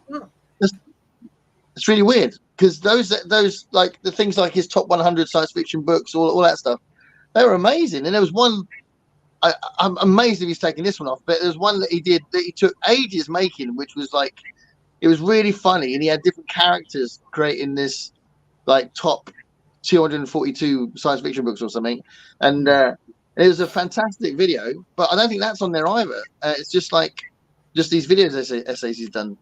Huh. Really weird. Oh, wow. Wow. Yeah. Hmm. If we get him as a guest, we can ask him what the hell is he playing at. All right. Hey, if you got Mark Scott's Decree, you can get Moid on here. Yeah. Who's this Moid guy? We got Mark Scott's Degree on our show. We got Pat from Book Time with Pat. Yeah. Oh my God, we should all get together and watch the videos and laugh. That would be cool, but I don't know how to do like the screen share. MJ does, I'm sure. Yeah, we should do that. Do a live where we like stream the oh, this is a bad idea actually. That is something that big booktubers do, don't they? The ones that started when they were like 13. Yeah. And then like they've been doing it for 10 years. They go, oh, and they'll show like the actual video in the corner. Yeah, and then go, oh, what am I like? And they'll roast themselves. You know, well, you were 13. You know. Oh, Heidi, my channel, my official name is Book Chat with Pat, but I think it has a number after it too. Let's see. It does. It's like 6. I think if you put in Book Chat with Pat, it will come up. It'll come up. Yeah, that'll come up because I'm the only. There's nobody else with that name. But it's, I think, 8866. Book Chat with Pat 8866. Yeah. You know you can change don't that. Put in Book Chat with Matt. I can get rid of the number? Someone else. Yeah. You can fix Yeah, that. I think I did know that I could do that. Yeah, because And don't put in Book Pat with Chat. Don't put that in there. That won't work. Don't put what? Book Chat with Pat. Book Chat with Pat. Or Book Pat with Chat. Don't put Book Chat with Pat. What? I keep talking over him, so I can't hear what he's saying. Yeah, he's not saying anything worthwhile. I was trying to say don't put in Book Pat with Chat, but I kept saying don't put in Book Pat with Chat. People actually have trouble saying it. People have trouble watching this live stream. I mean, Renee at Beyond Books, who is a good friend of mine, we started around the same time, and she was trying to say my name in her video, and it came out wrong like 5 times in a row. So she just put it on the end of the video as like her bloopers, you know? Right. It was like Pat Chat with Books. She did like every convolution, every convoluted possibility of. You know, I mean, it's only a Book Chat with Pat. It's 4 words, but it's hard for people to say. Yeah, we should think about how many we can get out of it, right? Because Book Chat with Pat. Book Chat with Pat. Chat book with Pat. Scat Chat with Pat. Oh God! No scat chat.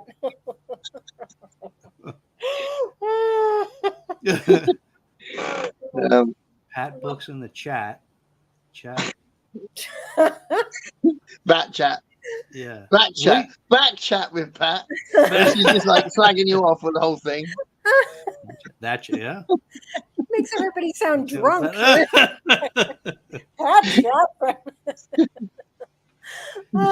Amazing how we can grow comfortable to talking in front of the camera. I still remember how nervous I was when I first started BookTube. Yeah. I find that if I wait too long between videos, it gives me a little bit of stress. You know what I mean? Like if I'm filming a video like 2 days after my last one, it's like, oh yeah, let me go film this quick, and it's nothing. But if it's been like a week and a half, then I have to like work myself up for it, you know?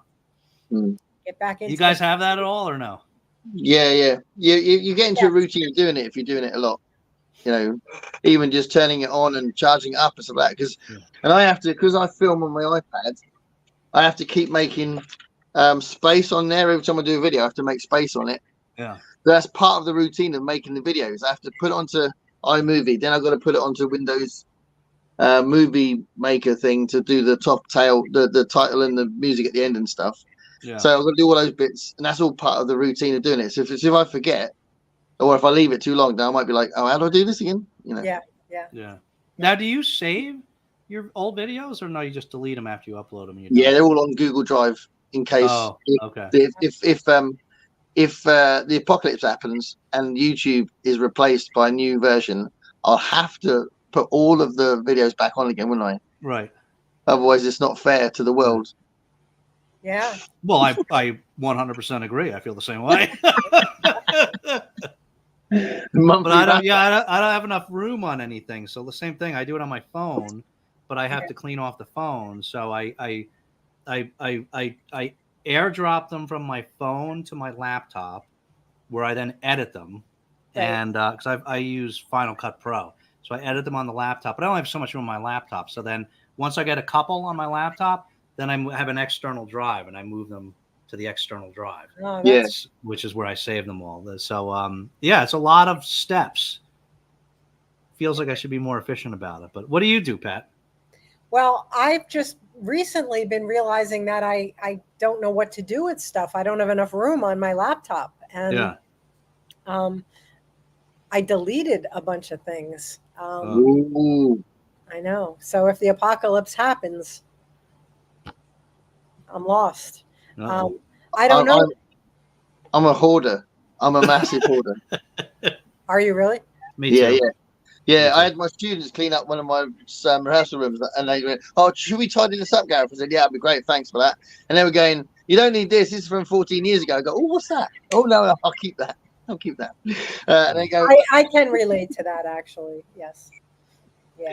Yeah. They didn't. I didn't do at this to have stuff that's 14 years old, but definitely in my teaching life, when I left, they had to bring 2 dumpsters outside the English office for me to, because I thought, I'm not taking this stuff home with me. I had filing cabinets filled with stuff, and I was in that school for 31 years. So we filled 2 dumpsters in one day, and they took them out and dumped the stuff and brought them back for me to do it another day. So I filled 4 dumpsters, on wheels. So I get it. I get hoarding. Just like, you never know, I'm gonna use this. I might teach this next year, and I never used any of it. But I like keeping mementos. There was a newspaper that they found. I was like, "What's this?" And I was like, "I don't know. What is it?" And I had a look, and it was from Somerset. I was like, "Oh, I don't know what this is." And it was a newspaper from a different county that was sent to me from someone that lived in that county, because there was an article in the middle about a festival that, and my son, there's a picture of my son there when he was 11 years old, and he'd done a little solo set. He'd done a feature on him. Oh, so that's something worth saving. Exactly. And I think if you're really like, get rid of it, you wouldn't keep those kind of things, and I think it's cool. Would you ever see my wife makes fun of me for this all the time. Would you ever see, there's a commercial, I forget what the commercial's for, but there's like, where they're teaching, like, it's one of those commercials where you like teaching your parents like how to not be like their parents or something. And the guy's in front of the dumpster, and he's making people throw stuff out. And there's like the guy who's like the one, he takes them one by one. The one guy comes up, he's just got like 4 random pieces of wood, right? And he's like, "Now when might you need these?" And the guy's like, and he's like, "The answer is never." I'm in the dumpster. But there's another commercial that's like plays on that, where like you see this guy, like this dad is helping his adult son like do some project, whatever, like leveling a bed or something like that, and the son's like that, and you see the son, there's no words, you just see it being acted out, and the son's like, he's like doing these different like odd dimensions, and you see the dad who's like 70, right? He's like and he runs off, and he grabs this piece, and he takes it to the garage, and he's got this piece of wood, and it's like 4 inches long, 2 inches, it's like weird shaped thing. Yeah. Oh, that's great. Yeah. My wife, that is real life. That is. My wife always teases me about her big joke is this Epsom salt. I used to have this big carton of Epsom salt, and we brought it through like several moves. I kept packing it. We never used the Epsom salt. We kept packing. I'm always like, well, you never know when we might need it, right? And we did. And so finally, after like several moves, her constantly harassing me with this in front, embarrassing me in front of everybody with the story, I finally threw out the Epsom salt. Her friend was here with her daughter. Had an issue with her foot. What do you think we needed? Epsom salt. Epsom salt. Like 12 years later, we finally needed that Epsom. It probably wasn't any good. It was probably like a rock, but I was going to say it's a one piece. Yeah. But it is true. The minute you throw something away, that's when you need it. That's when you need it, right? Yeah. Heidi, book chat with Pat. Book chat with Pat. There we go. Book chat with Pat. It sounds easier when you say it. Book chat with Pat. Oh, sure thing. Oh. It's a laughing. Oh. 3 cheers for Pax. Yeah. Oh, we're a little behind. Yep. Yeah, went back there. Oh no, we're not too far. We're only like 2 minutes behind, I think. You didn't know, did you, Pat, that when you said, no, so how did you two meet? And then we started going, oh, Pax. Yeah. Oh, Change the tone a bit. It's an interesting question. Oh. Pat, thank you, Heidi. I like to comment. Good. That's great. Yes, I see your comments, Heidi. I do see them. I see them on Garrett's channel. Oh, Yeah. We got a lot. Oh, sorry. Booktastic. Oh, Pax. A lot of green hearts. Those were all the Pax hearts. Yep, I know. This is the best live video ever. 3 of my favorite booktubers. Thank you, Joe. Oh, Joe. I love Joe. Oh. I hope Joe hasn't made a comment yet about me saying I was taking the TJ Klune book. So hopefully you heard that. I'm taking that to New Orleans with me. New Orleans. That's wonderful. Oh. It's New Orleans. The amount of, like Tina Turner said New Orleans. She said, was it working for a man back in New Orleans? She didn't go back in New Orleans, did she? She was finished before the end of the bar. Who's been telling you to stay New Orleans? MJ? No, Rage Biscuit. Oh. Oh. Oh. He seemed like such an intelligent man. Yeah. Aw. 1 year since her last. That's since her last. It's like, there is a house in New Orleans. It's clearly not, is it? It's New Orleans. It's not New Orleans. New Orleans. It's not. Let's start an argument now in the chat. Yeah. In the book chat. In the book chat with Pat.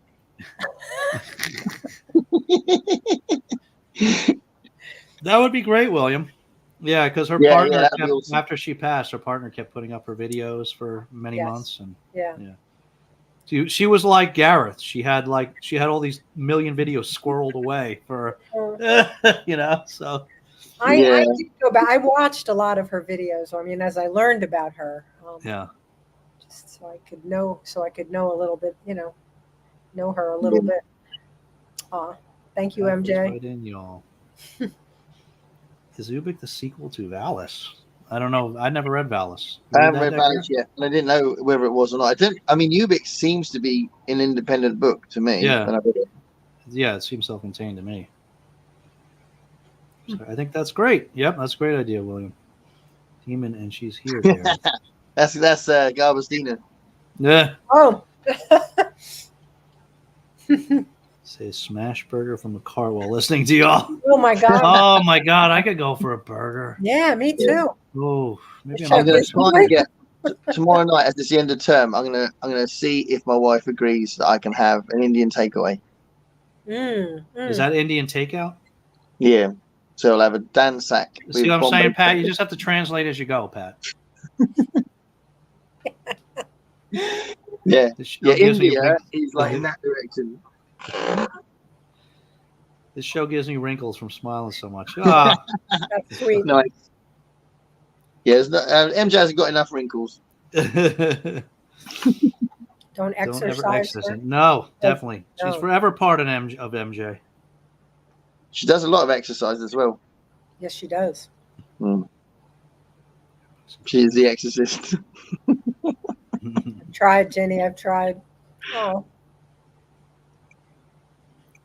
I can bet. A DNF to PHM. Whoa. Ooh. DNF Project Hail Mary. Really, Heidi? Why? You need to explain why now. Pilgrimage to the whale. When you hear these comments, like, yeah, way after, right?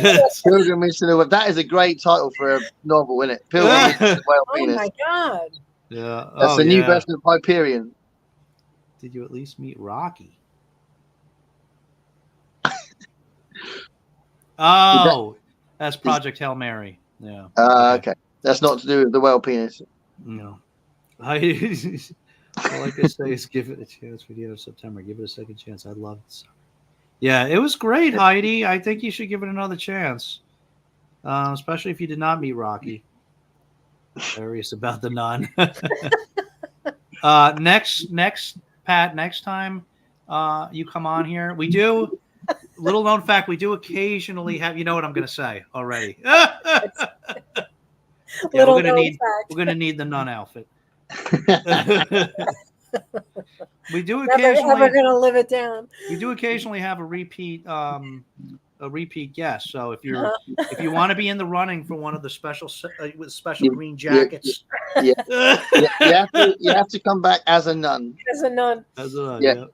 We'll come back as monks. We'll do a special fancy dress version. Oh my God. Gareth, one of my favorite booktubers, lives in New Orleans. Yeah, Cat. Adventures, yeah. Cat's cool. Give me my Garbog name. He's already got a Garbog's name. Big Hard, deleted, and classics. He's big and he's hard, isn't he? Ollie gave me mine actually, and I thought it was. I never say it because we're a wholesome channel, but I think it's brilliant. I almost died. Yeah. Saw them all for the first time. I was like, "Oh my God!" Yeah. I remember last year when Ollie first read them off, and he couldn't even he went off camera because he was cracking up too much. That's some really, really extreme one. Yeah, it was funny. He couldn't even get through it. Book in hand, I can't do screen and audio reads. Too slow for me. Well, the audio reads, you can speed those up. I listen to them on the way to work. Yeah, you absolutely can speed them up. Yeah. That's smut that Al downloads. I know, right? You see that? You're getting a reputation. Aww. Oh, she's sleeping. She's sleeping. She's up. She's up. Yep. Oh, you're up now. You're getting a reputation. Oh. Everybody's seen you downloading all that nastiness. And then I'm forced to read it because you stuck it on our Kindle. I don't have any choice.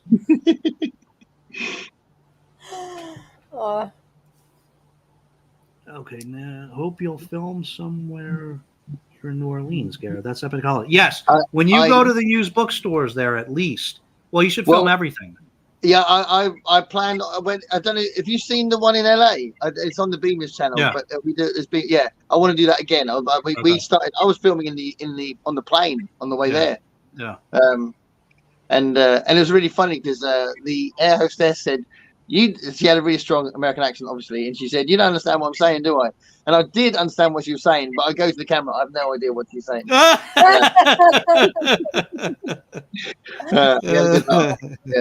I definitely want to do some more of that. Yeah, it's going to be epic.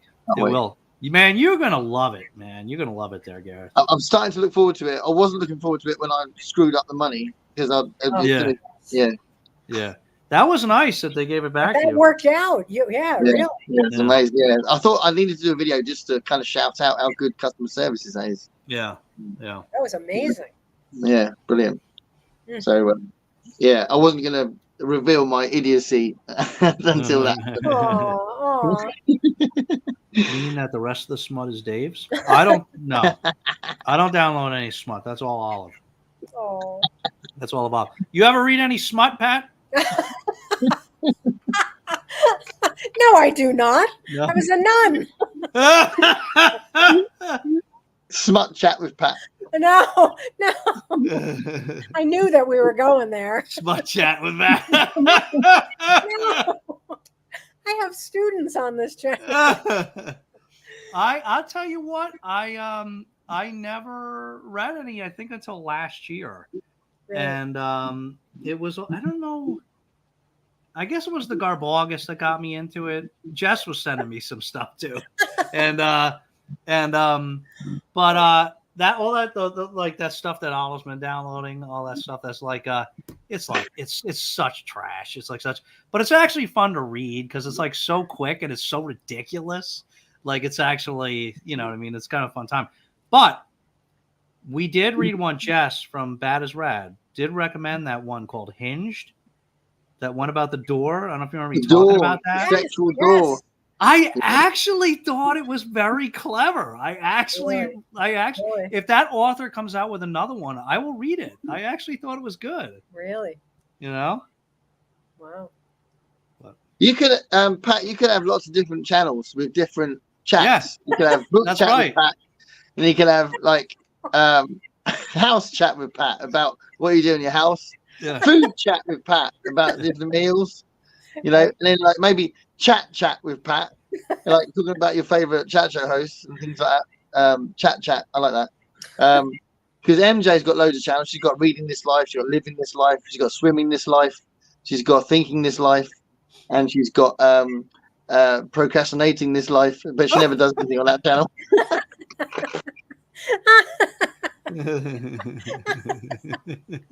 Kind of slapping his knee. He's proud of himself. It just came out. Yeah. MJ's probably not even watching this now, but I'll send her a timestamp. That's her bedtime now. It's a nice present to give someone, isn't it? A timestamp.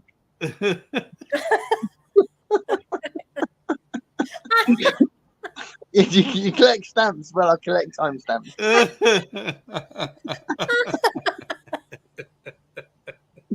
Oh my god! Oh my god! Oh my god! $40 at 2.5 speed. Whoa! Is that like when everyone sounds like Mickey Mouse? Oh my god! I mean, that's really fast. I mean, I speed them up, but it's like to 1.2 or 1.3. I don't, you know what I mean? I wouldn't be able to stay with it if it was a 2.5. Jenny, can you understand what they're saying? You'd have to miss some of the words, wouldn't you? Oh, mind you, they're Scottish, isn't it? They talk fast anyway. She's trying to make everyone sound Scottish. Right? You wouldn't even understand any of it. Hold on one second. I'll be right back. Hold on. Yeah. Your average Scottish person talks very fast. Very fast, huh? Yeah. Olive, how you doing, mate? Olive. Aww. Olive, this is a chance with this. Every time he goes off, I try and talk to Olive. And Olive is actually really ignorant. You watch. She won't reply to anything I ask her. Olive, you all right? Olive. Olive. Olive. Aww. I think she knows you're calling her name. Olive.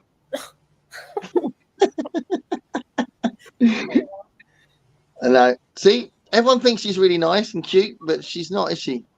She's very cute. Just ignore it. So while he's gone, what are you looking forward to in the next with Garb August? Because you're doing Garb August, aren't you? Well, I feel like I have to, but I don't know what to read. And I've watched all the videos. I watched everybody do their, preview to Garb August. I don't know what to read. I need somebody. Does any of it fit what you'd normally read? No, I guess not. It doesn't really. Yeah. So you'd have to, I don't know, maybe novelizations are an easy way to go in. Well, yeah. I mean, I was thinking that, but is a novelization really considered trash? Yeah. Under all these rules, that's trash. It is. All right. So I have novelizations, but that doesn't seem like trashy to me. Whereas the idea is like books that are brought out to cash in on something. Yeah. That's the idea of trash there. Yeah. The novelizations are trashing in on the film and cashing in on the film. Right. Like cash chat with Pat. Trash chat with Pat. Trash chat with Pat. Oh my God. Yeah. In August, you have to say that. Hi, I'm Pat, and this is Trash Chat with Pat. Trash chat with Pat? Yeah. If I were a co-host, that would be my name. Yeah. Oh God. Oh. Yeah. That would. No, Yeah, that I would be think it. if you're a co-host, I think the chat would be turned into shat. Oh no, no. Trash pat with trash chat with I have chat. to draw the line. I have my dignity to preserve here. Uh, Oh my God. Oh. That's good job. You got to look at some of these comments coming about how I the have comment my channel. navigator is back. Oh yeah, hold on, we gotta catch up. All right, yeah, Alan, it's definitely worth it. Oh my God. Jenny, that's cray. I only listen to 150. Yeah, I don't know how you listen that fast. That's crazy. I wish I could. Only Yeah. Libby can't. Oh, you can't change the speed on Libby. Oh. Okay, I'm still waiting for you to love House on the Cerulean Sea, Gareth. Yeah, it's gonna. I'm taking it with me. So Yeah. the only reason I won't get to the end of that book is if there's a massive plane crash and I die. So hopefully it'll be Oh all my right. God. Okay. God forbid. Is that the first one you're gonna read? Yep. Oh, awesome. Wow. Awesome. Elaine, you can change speed on Libby app. Check again. All right. Yeah, I'll read it with you guys in the fall. Something wicked. Oh, awesome, Farrah. Excellent. Brilliant. Okay. That is awesome. So really, I will have to check again. Look several times, but I haven't found. Okay. I haven't used Libby. Do you guys use Libby? No, I'm Not a quite. lot, but I have it. Yeah. My daughter uses it, but I haven't. Anything about being Scottish? We talk fast, and most other people, and everyone else just sounds slow and creepy. Yeah, I guess that makes. I mean, she's being funny, I think, but that probably there's some truth to that, right? Because she's used to the fast talk, so it doesn't. It probably is easier for her. Definitely. It's no wicked in September, followed by October Country in October. Well, October. It's a nice idea, but October. I'm reading the Bradbury stuff in order of when it was published, and he released October Country quite early on, so I've done it already on my channel. It's one of his best though. I haven't read it. Is it very Halloweeny? It's very dark and horror-ish for Bradbury. Yeah. So yeah, there's got some Halloweeny vibes. And it occurs right around Halloween too. Yeah. I mean, is there a Halloween theme in there? Or? Not specifically Halloween, but it's definitely because he wrote a lot of fantasy and science fiction. It's definitely more his horror end. Oh, okay. You know, there's a yeah. Because I only do Halloween in October. Only Halloween books. Yeah. Well, it would fit because it's like the week me before. in November. I only read books that are set in November. But it does take place right around the week of Halloween. So yeah. Can you imagine if you did that? Only read books about November. They'd be like Thanksgiving books or something. Oh, you don't have Thanksgiving over there. No, we don't thank anyone. Can you believe this? What do you think, Olive's poop? This heat is like, it's so hot here, Gareth. It's been so hot. We're in this heat wave. It's hot here. I'm not wearing any clothes.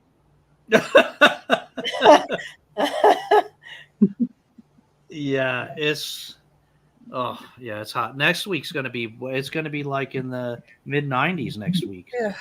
Oh, next week I feel like I'm I don't know, in New Orleans or something. What day do you get there? What day do I go? I go on Monday. Oh. But don't come over and steal my stuff because my wife is still here. All right. Oh, okay. Yeah, it's gonna be hot, man. You're gonna be getting here when it's really hot. Yeah, I'm only gonna take like a very thin layer of skin. Yeah. Yeah, leave the thick skin at home. Yeah. You don't need thick skin in New Orleans. Yeah, if anyone insults me in New Orleans, accept everybody over there because I won't have a thick skin with me. This is getting very meta. Childhood's endings meet the base of all modern fantasy. Yep.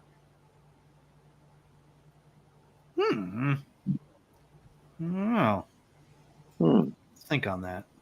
Christopher. Everybody's saying hello. Hey. Under 100 degrees Fahrenheit. Oh. Hello, Christopher. Didn't melt.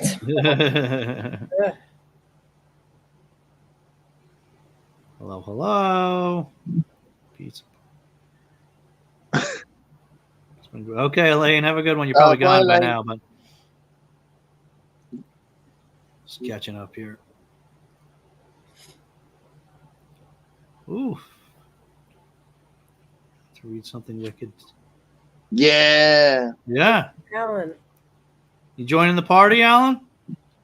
That's gold. You will blow us out of the water. What was that about? You will blow us out of the water. I don't remember. Do you know? Did we talk about some sort of named boat Olive? race? So I joined book. That's a good title, Farrah. I think I'll use that. Named Olive, so I joined booktube. Aw. I'm totally going to use that, Farrah. That's the one. That'd be cute. Very cute. Very cute. What do you think, Olive? Does that sound good? We're going to use that one, huh? We're going to use that one? Aw. That is cute. That's perfect, Farrah. I like it. My dog was lonely. So that's great.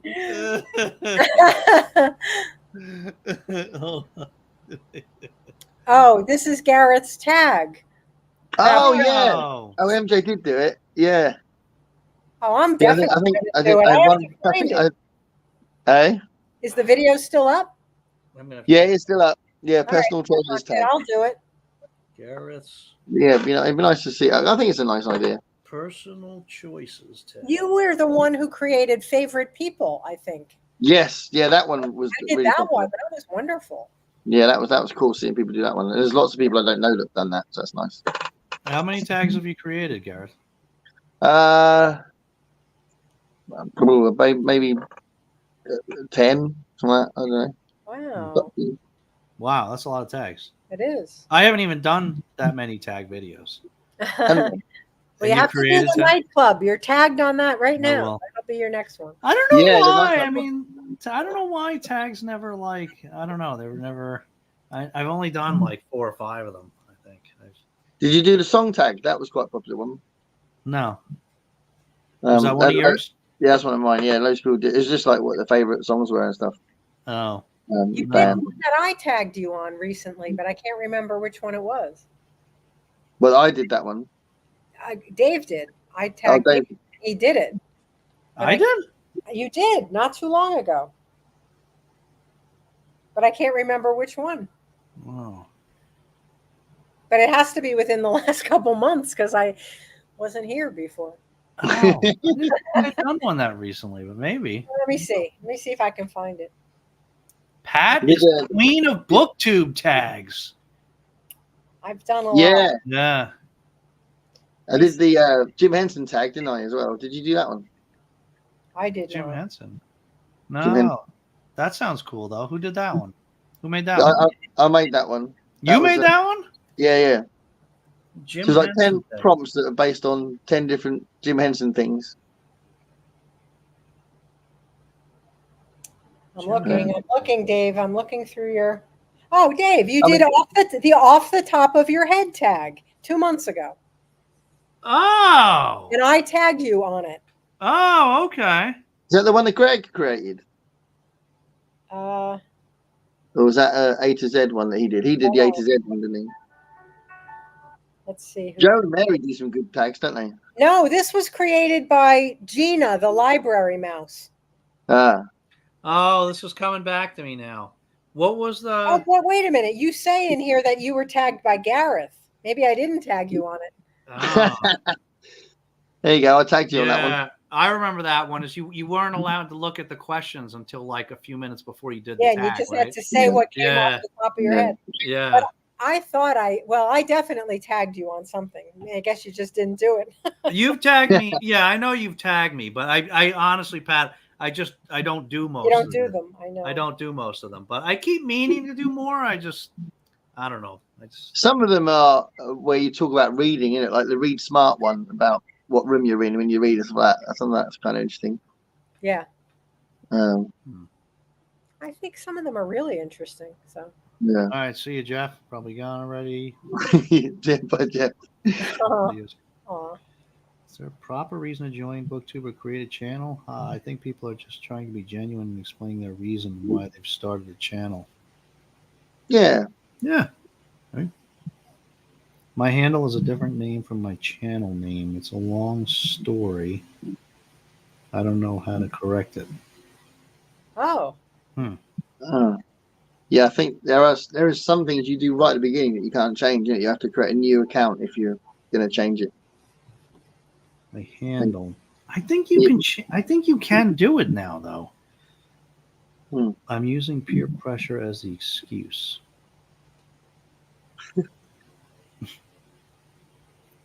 I upload and delete.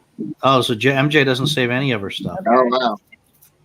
I was cleaning out some stuff, found a uniform for a job I haven't worked at for 20 years. Jenny. Aw. Yeah. That's a hoarder. I have to jet my friends. One of them take a break and hang out with my 3 favorites on the screen. Wow. My peeps in the chat. Good night, MJ. Bye, MJ. Thanks for coming. You too, MJ. All right, we're still a little bit behind here. Hold on. Yeah. MJ, catch up. I didn't hear that, Gareth. I'm so excited that you're taking it to Narlands. Oh, Joe's happy you're finally reading it. Yeah, I'm glad Joe saw it. Yeah. Just quick. He's the reason why I bought it.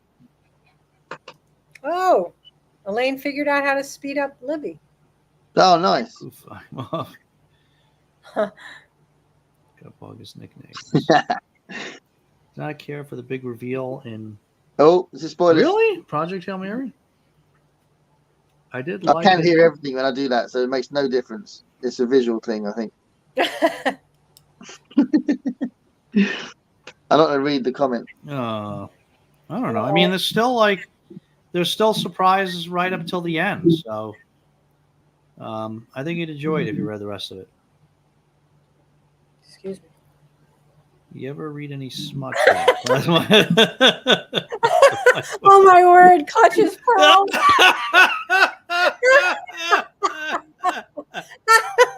That was the best moment. It was just, you were so serious. It was you were conducting an interview. Jerry needs smut pack. Did you say you're conducting an interview? You haven't been to a job interview and they said, "Do you ever read any smut?" Oh my god.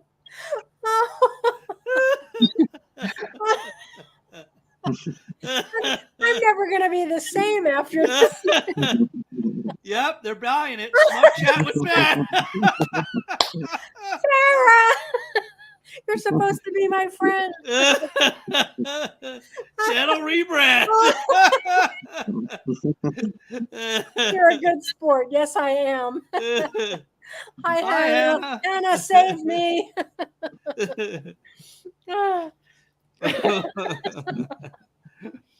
Oh my God. High five, doggy paw. Hannah, you need to rescue me. I think Von Manor. The Garbage August book is something society would not consider literary, i.e. all the sword and sorcery books we love. Really? Yep. Really? Sword and sorcery too? Yeah, I think some of that would come under men's adventure. I think some of the stuff that's like male fantasy. Yeah. I gotta stop. I'm doing more. I'm doing more of Doc Savage for men's adventure. I got a pile of it over there. Oh my God. Yeah, I might read an Executioner book, which I'm assuming is going to be nonsense. Yeah. You doing Garb August, Pat? Of course you are. I am, but I don't know what to read. I think I think Heidi was trying to help me by saying how Michael defined it. You know, that whatever society doesn't consider literary. Well, I mean, Pat, smut always works for good audience. Yeah, just read your dirty books, Pat. Yeah, since that's going to be your new channel name anyway, you might as well just Yeah, go all just in. do what you always wanted to do. Just let go of all your inhibitions. Read that stuff under the carpet. That's right. This is. Look, we know you're a 50 Shades freak. You're not fooling anybody. No. I am not. Read that stuff at the back of the English office. Oh my God.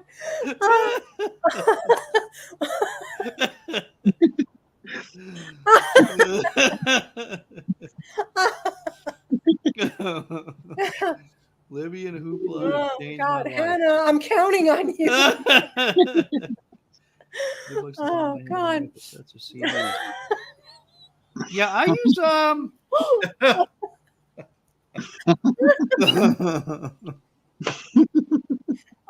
Oh my God. Oh my God, we're gonna have such fun with that when August. Oh my God, rolls someone around. just said rash chat with Pat. No. That's not funny, Sarah.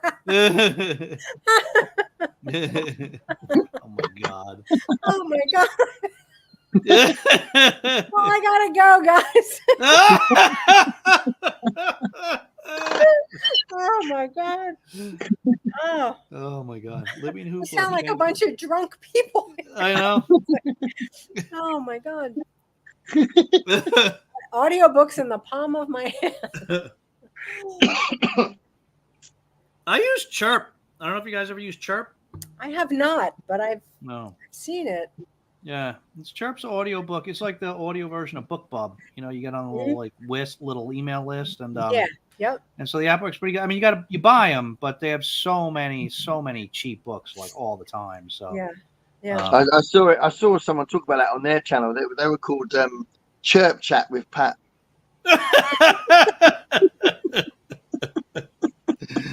There's Hannah. Libby Speed. Go to the top of the book. Please. Take me with you, Hannah. She's not helping you, Pat. Hannah.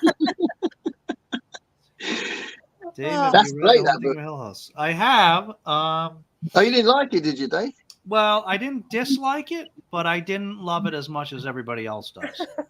I actually enjoyed the Netflix. We got to give Pat a minute. She's still recovering. I constitute myself. I'm sorry. Go ahead. She's having all these visions of what her like smut chat with Pat is going to be like all the things that she could do on there.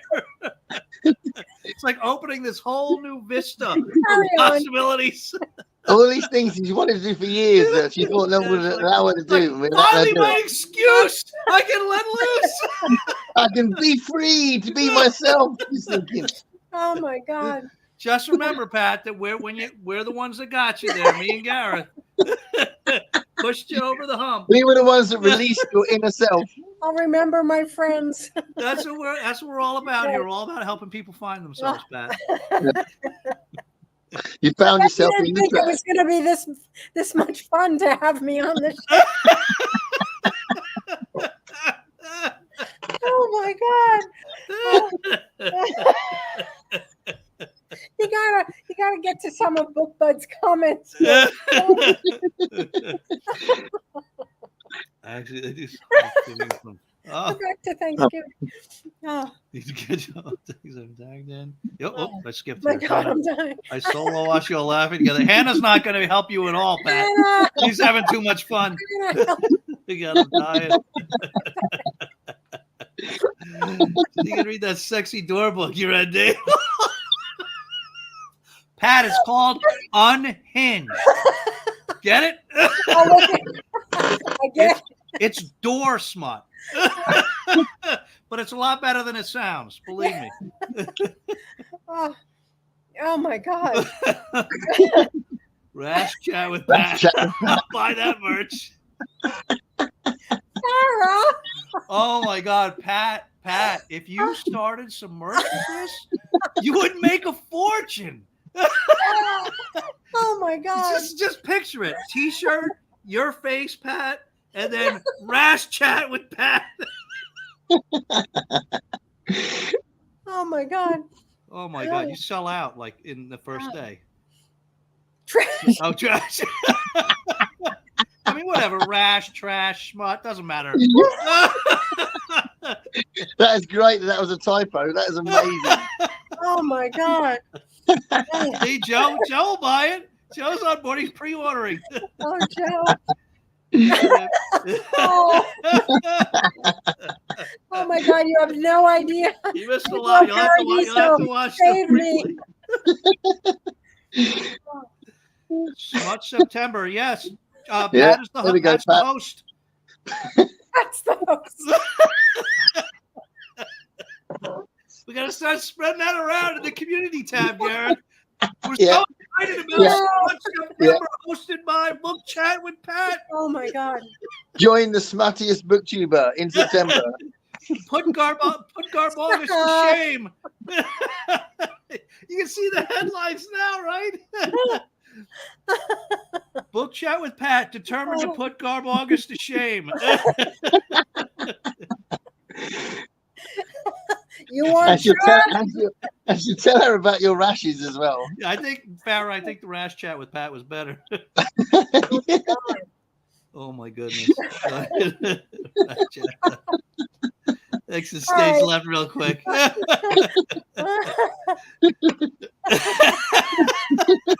I think Rash is the winner.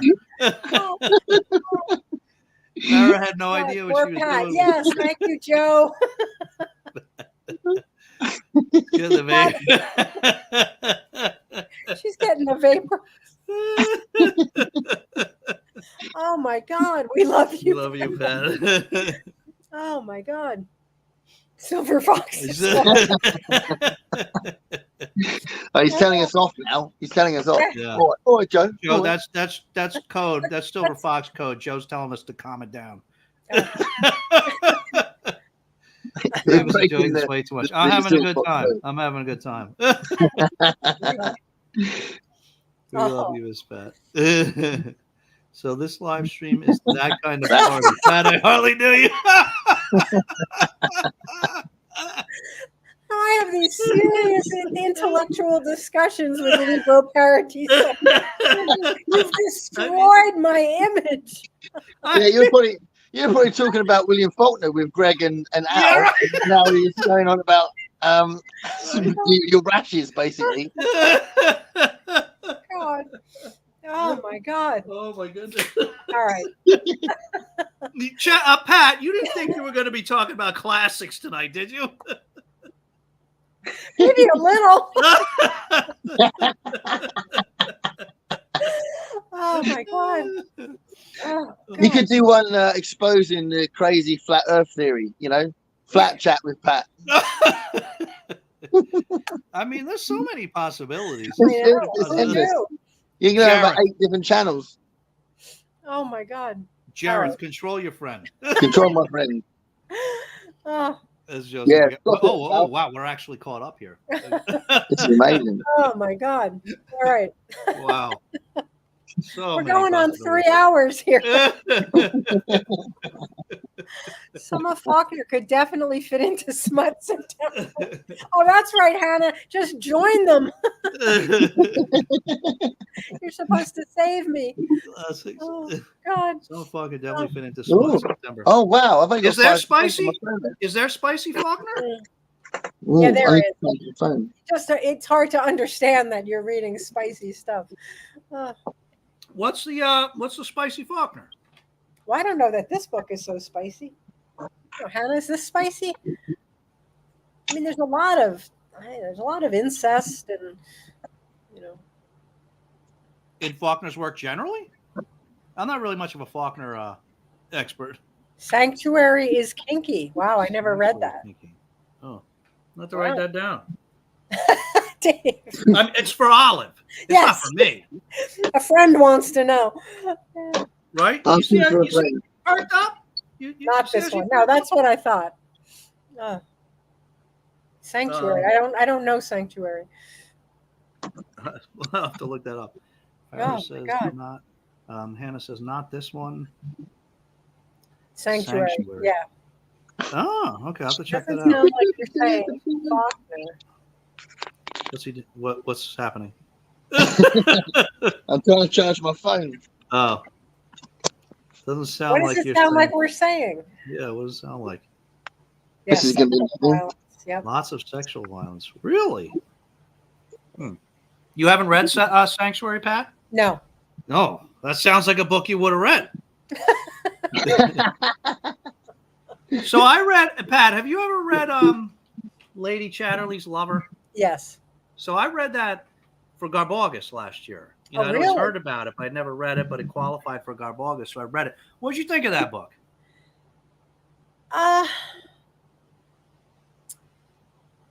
You know, I read it when I was very young. I think I read it in college, early in college. I mean, I think, you know, it probably, I don't, it was probably pretty radical for its time. Yeah. You know, I wonder, when I finished, I was wondering if that's really what all the notoriety was just because it was racy for its time. Because like upper class woman has an affair with the gardener, you know, and it's sort of graphic for the time period, you know. I didn't love it. I found it like a little bit of a slog at points and pretty weird, actually. Yeah. But that's probably why those kind of books are good for studying, but they're not necessarily good to just read now for the sake of it. They're just good to show about the norms of the time and discuss what people thought. Are we doing an intellectual discussion about literature now? Well, let's see. Hold on. Hannah's correct. Be prepared for Sanctuary. Sanctuary. Okay. Right. My phone is charging now. Carry on. Uh-oh, we missed a joke. Oh, he said it didn't sound like we were saying Faulkner. Faulkner. Oh, the F word? Is that what he's saying? Yeah, probably. Yeah.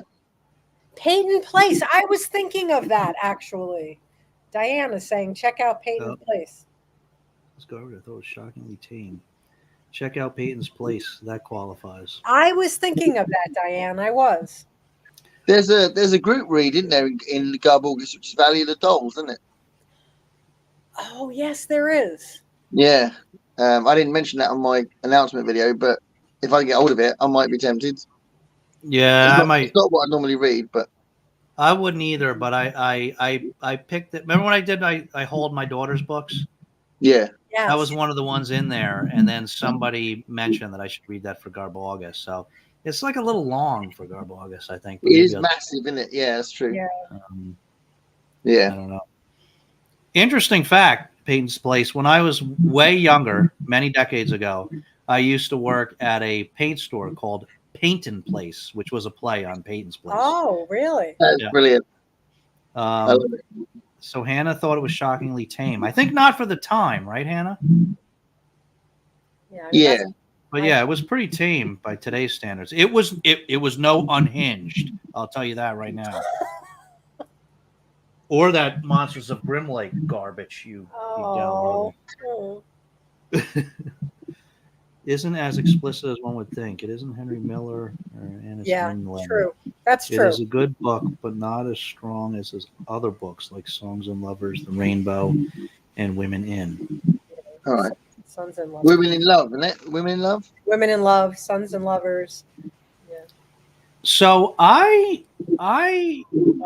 this is kind of sort of, well, it's off topic, but on topic for the comment here. I was actually just watching one of our old videos, Garrett, one of our old live streams. Yeah. And somebody had asked a question about, are there certain authors you wouldn't read because of the content? You know, and it was like Hitler, like what? And they mentioned, and they gave a couple examples, including Hitler, and they mentioned Nin. And there's Nin. Yeah, and is there something about that stuff that's so bad? I just thought it was erotica. Yeah, stuff about it that's like so bad. Maybe you wouldn't want to read her. Maybe some of the taboo she was breaking was like maybe age as well or something. I don't know. I mean, I don't know. I mean, I only know Anais Nin from the film Henry and June. Have you seen the film Henry and June? No. That was a film that I think Philip Kaufman made it. It came out in the early 90s about Anais Nin. That was the first time I'd heard about what she did. Henry and Jane. So I don't know that much about her. I haven't read the stuff, but yeah, maybe it was to do with that exploration of sexuality that maybe she crossed the line. Maybe Like Lolita style. Well, maybe stuff? I don't really know, to be fair. Okay. But have you read any of that, Pat? Any of that author? I feel like I have a long time ago, and I'm trying to think. I mean, was it? I mean, she has. I mean, do you there think was one because called it something. was graphically, some of it was lesbian and very graphic? Do you think that? Yeah. Made it? Yeah. Yeah, Could which Oh. would have been illegal at the time as well, wouldn't it? Oh, I see. Okay. Oh. Hmm. Libro Paradiso has another comment about her. Oh, okay. Does it elaborate on what she was? I'm looking. And Harold Robbins. All right, I'll try to catch up. It's hard for me to skip ahead and not lose. Okay. Well, speaking of classics, anyone read Pride and Prejudice and Zombies and Abraham Lincoln the Vampire Slayer? I did read Abraham Lincoln the Vampire Slayer. Did you guys read either of those? No, I haven't read it yet. No, but they do look like a laugh. I missed them, but I remember them quite. Abraham Lincoln the Vampire Slayer I remember that being some good fun. That was it was like told about, it was like Abraham Lincoln's like secret life as he was also a vampire slayer, you know. Yeah. And so that was fun one from what I remember. Yeah, I like that. I mean, it isn't Harold Robbins. Okay, I don't know Harold Robbins either. Yeah, it's kind of. I thought Harold Robbins would be like Jackie Collins kind of thing, wouldn't it? No. So that would be Garbogust Fair. Yeah, yeah. My sister and I were named after characters in Peyton Place. Allison, Constance, Mackenzie. I think. Oh wow! Really? That's amazing. My son Abe adored Abraham Lincoln Vampire Slayer. Yeah, it was fun. It was fun. It was a fun book. I thought Lady Charlie needed editing badly. Women in Love was extraordinary. Okay. Oh. What about Portnoy's Portnoy's Complaint? Complaint. That was sort of. Well, so what's that? Anybody know what that's about? Yeah. I mean, that's very graphic. Who's that by? What's that? Who's that by? Philip Roth. Oh, okay. No. Yeah, but there's a lot of, there's a lot of sex in it. There's a lot of masturbation. It's sort of a coming of age story. Right. Yeah, but it was. I think it probably was very shocking for its time. I don't know if we would find it so shocking today. Oh, here we go. In her nonfiction, was known for lying about people in her life. Oh, I don't know if it ever went to court, but she did anger people like the author of Once Friend Corvidal. Oh, okay. Okay. That's a lot more gentle than what I was suggesting, so that's good. Yeah, no, I was not thinking about that at all. Yeah. So that's an interesting thing to come up because, lying about people is a funny one, isn't it? Because we don't know what celebrities' lives are like anyway. Yeah. True. Yeah, but yeah, I definitely wouldn't not read her for that reason.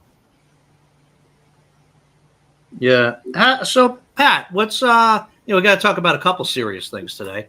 So what's your feeling on that issue? So it's brought up all the time, like where in terms of separating the artist from the art, are there authors that you would not read because of their personal activities or statements or etc.? It's a really good question.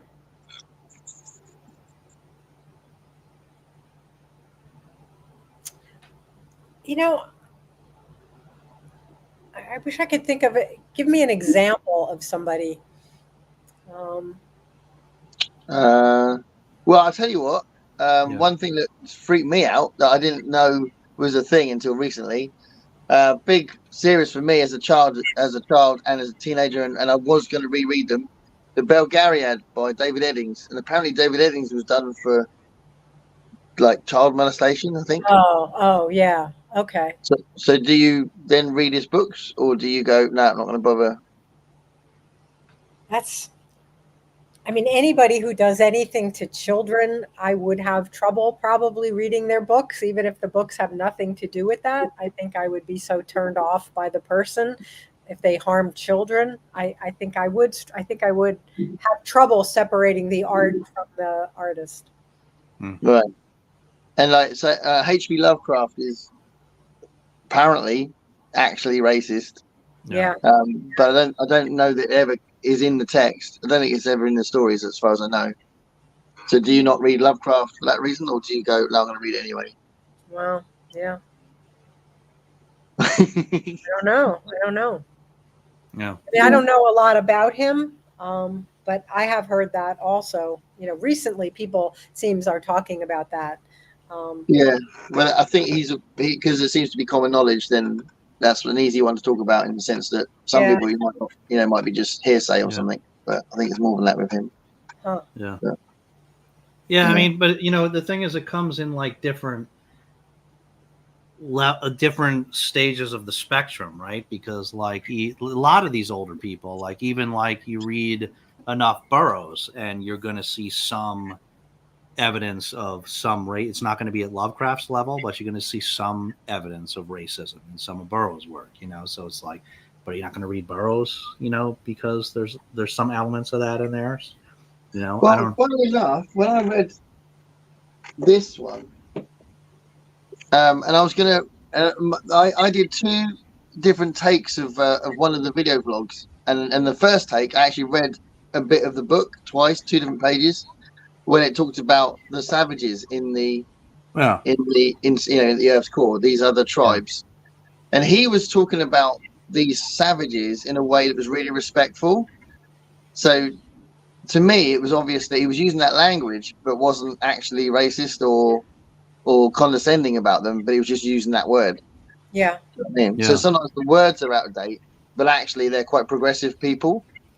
Yeah, but that's not always like Burroughs has. He has sometimes when he's he will characterize like classes of individuals. You know what I mean? And where he'll it's the characters doing it, in fairness, but still he's representing the classes as the like animals, and then like blacks that are living in the jungle, and then the civilized whites that were living in Africa or wherever it may be. And so are the Tarzan books bad for that? Because I haven't read any of the Tarzan books. Yeah, for sure. Yeah. So you definitely see, it's not like overt, but you definitely see it there for sure. Oh, okay. So you think I'm being a bit gentle on him? Yeah, no, I mean, you're right. Some of it is definitely a matter of terminology. There were just terminology that was acceptable 100 years ago that's not now, and there's definitely some of that for sure. Yeah. But you also, some of it's not that. Some of it's just attitudes, Really? Right. But so, yeah, I don't know. It's a difficult question. I have a little bit of a tough time with the question, because to me, it's just my personal opinion, but to me, the only legitimate argument that I get is that I'm very much a separate the art from the artist person. The only legitimate argument I get is if the author's still alive, so that they're still making money off sales of the books, then I can understand. I don't know where I would fall on that, honestly, but I can understand. I totally understand the argument that you don't want to support that author making a living, off that. But right. To me, for me personally, for authors that are dead and they're no longer, making any kind of profit off of the work, to me, that I don't know why I wouldn't completely just separate the artist from the art. But, But I know a lot of people feel differently. That's why I ask that question a lot, because I'm curious. Yeah. I mean, I'm trying to think of an author that I know stuff about today, who's living. Yeah. Who's done something reprehensible when I read their books, but I can't think of anybody. I think there's one in the comments here. Oh. I'm behind. Constance talks about Anne Perry. Yes, she was a murderer. Ah, a murderer. Yeah. But I suppose, because if you think about films as well, And actually, Phil Spector was a murderer. He was convicted murderer. Yes. But I'm still going to listen to Phil Spector songs. Yeah. He obviously was behind the sound of the songs and all that. But people had trouble. Well, one of my close friends had trouble watching anything with Kevin Spacey in it when he was accused of that stuff. Yeah. But I could still watch his stuff because to me, a film's made by 200 people rather than just one person. Right. So to ignore that film seems a bit weird because it's a massive team of people that are making the film. A book's different because it's usually only written by one person. Yeah. True. But that's true. That's true. Let me just catch up. Sorry. Often those things are in the book though, so you can read it and not even think about those things unless you can't not think about the author. Right. And that double negative, but you know what I mean. Yeah. No. Yeah, and that's a difference too. That's definitely a significant difference whether that stuff comes out in the literature itself or whether it's just who the person is. Right. I mean, that's right. Sure. Since diary is now thought of to be fictional as much as true. I have no idea. Sound like it if there's lying about everybody. I thought the reputation was it was a bit of both. But I'm not an expert on that. That was the Philip Roth book. Well, Koger said, no one is as intrigued by orifices as Philip Roth. That's probably very true. Portnoy complaint, yes. It's like that comedy American Pie, but much worse than a pie. Yeah, exactly. Yep. That was a good movie. I feel like I need to rewatch that. It's been too many what's going to years. be worse than a pie? I mean, obviously, you know what the reference is, but I'm wondering what is worse than a pie. That's a good question. Yeah, maybe we have to read it. Stone's right about his lovers. Yes, he was. He was married to an actress and wrote a novel about an affair he was having with another woman. Oh, that's not good. Yeah. Yeah. Maybe don't write a book about it while it's going on. Bloom divorced him afterwards wrote about her memoir. Wow. In the 50s, you would have been called a cad and a bounder. Yeah. Yeah, Lovecraft is very big influence on a lot. A huge influence on horror in general, and science fiction, really. Yeah. But some people won't read him because of his dodgy views. So, but well, it's sort of what somebody who's living now, kind of what's happening to J.K. Rowling. The Harry. Yeah, I mean, I've never read or even wanted to read a Harry Potter book, so I'm no pretty distance from it. Yeah, I've never been. I've seen the first 4 films, and I like the third one. But I'm not. But I know what I can imagine what it was like for the people who grew up reading that stuff, and then they find out that she's massively insulting that huge group of people, and they're like, "Oh my God, my heart is broken." I do get it. But I don't know because what's the overall point of not buying their stuff and feeding their income? Do they want them to not have an income? Yeah, I don't know. Do you know what I mean? It's a bit of a weird one. I mean, if you think about the logic, do they want them to starve to death or something? They're going to have a job doing something. Yeah. I don't know. Seems a bit weird to me.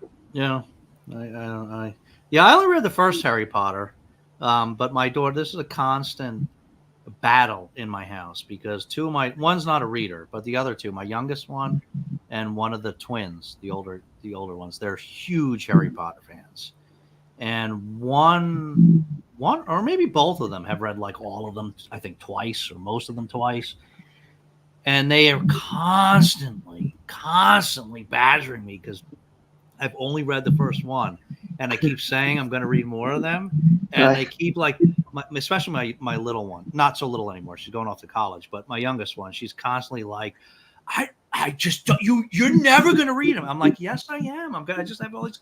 I know you read all these books. You got all this list to do with the book blather. You got all these books, and I don't know why you wouldn't read these first. They're so incredible, and it's like. All the time. I mean, I'll tell you what, if I wouldn't do a video on them now. So if I read them out of curiosity, I might read them out of curiosity. I might even buy them out of curiosity. But I wouldn't do a video on them. I wouldn't. Right, because everybody's read them. That's part Well, of it no, too, right? I would actually feel like I was selling the books on the channel, if you know what I mean. I'll be advertising the book on the channel. So I think I would draw the line there, I guess. That Okay. you know, but I wouldn't. But to me, that's not cancelling her in the sense that I still read the. You know, if I was going to read it, Right. I'd read it, but I wouldn't go on about it on the channel. Did you read the Harry Potters, Pat? Just the first one. The first one, yes. Yeah. Did you like it? I did. Yeah. Yeah. Yeah, I thought it was decent. My daughters keep telling me that it doesn't compare to all the other ones. Like it gets way better, you know. Yeah. So Yeah. I mean, I certainly, I get what the whole series meant for kids. I mean, I had, students who were readers because of Harry Potter. That's what got them into reading. That was the book of their, the series of their childhood. So, I could appreciate that. I mean, I don't know the details of the controversy. That just came to mind in what we were talking about, is the person living or not. Yeah, I think. Well, it's quite. I think you can boil down her all the things she's written down to the idea that she doesn't think you can genuinely transition. I think that's what she thinks. Yeah. Which, I don't agree with, but right. she definitely has offended a huge.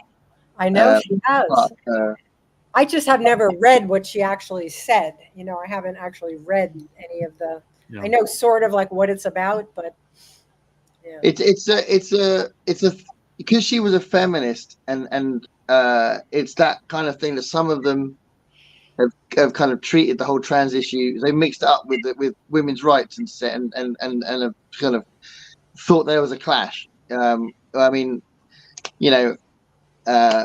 if someone's transitioned into a woman, then surely they would be receiving women's rights when they get, are receiving of the rights that are given to women. So, right.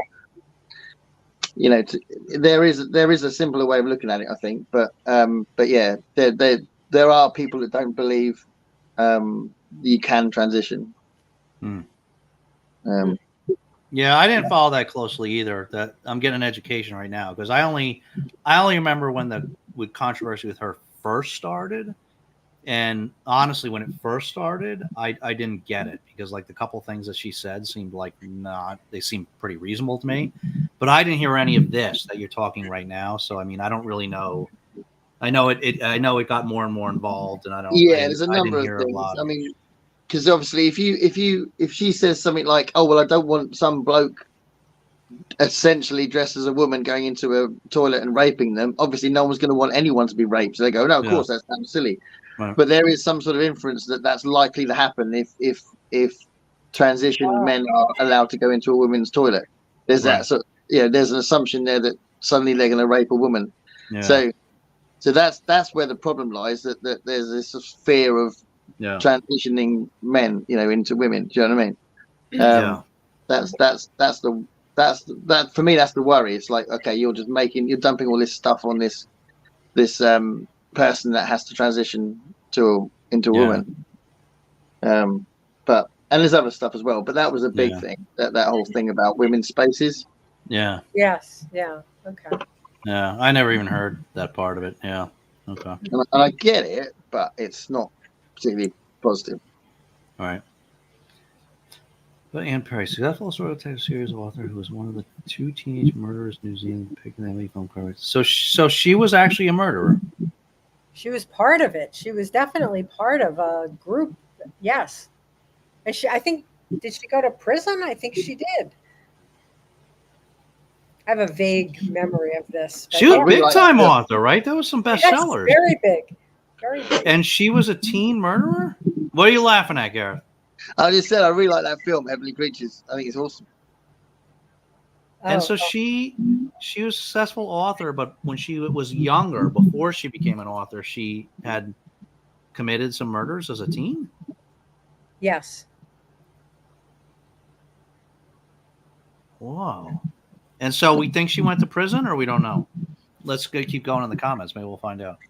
I know I've read about this, but I don't know the whole story. Let me see. Christopher's been playing to read. Oh, you've been reading Lovecraft. His narrows seem to be very, He's very, very scared scared of minorities. Yeah. Yeah. So if but it's that's in the text, I do think that's different. I do think if it's in the text, yeah. then that's the author pushing that dodgy ideology, isn't it? Here we go. Anne Perry. As a teenager, she helped a friend murder her mother, and she served 5 years in prison from the age of 15 for bludgeoning Honora Mary Parker to death. Oh. Yeah, which is that those two characters in the film Heavenly Creatures, isn't it? She did it. She bludgeoned her best friend's mother to death. Wow. Whew. And then became a best-selling author. And then became a best-selling author. And apparently this was after she was caught and served time, and then she became a best-selling author. Yeah, she did that at 15. But she only got 5 years for murdering somebody like brutally with a blunt weapon. I guess because she was a teen. But that's crazy, isn't it? 5 years. They both went to prison, yeah. That's crazy. Yeah. Lovecraft is such a good writer, though. I'll tell you. If I am reading dead authors who don't write about the problematic stuff, it feels like a different decision than it does when we're talking about it. Yeah, I agree, Hannah. Yes, exactly. Yep. Yeah. It makes the decision a lot easier. For sure. Yeah. You have to be willing to have an open mind enough to read in context of the time period. And that's That's true. True. That's true. And culture. Yep. Yeah.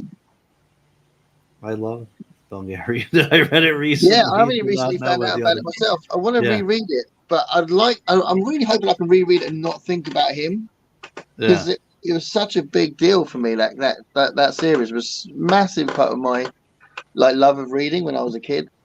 Yeah, I haven't read that, but I've seen on lists of like top 10 fantasy series of all time. Yeah, I liked it more than Lord of the Rings when I read it as a teenager. You know, what was I, about 13 or something? 13, 14, something.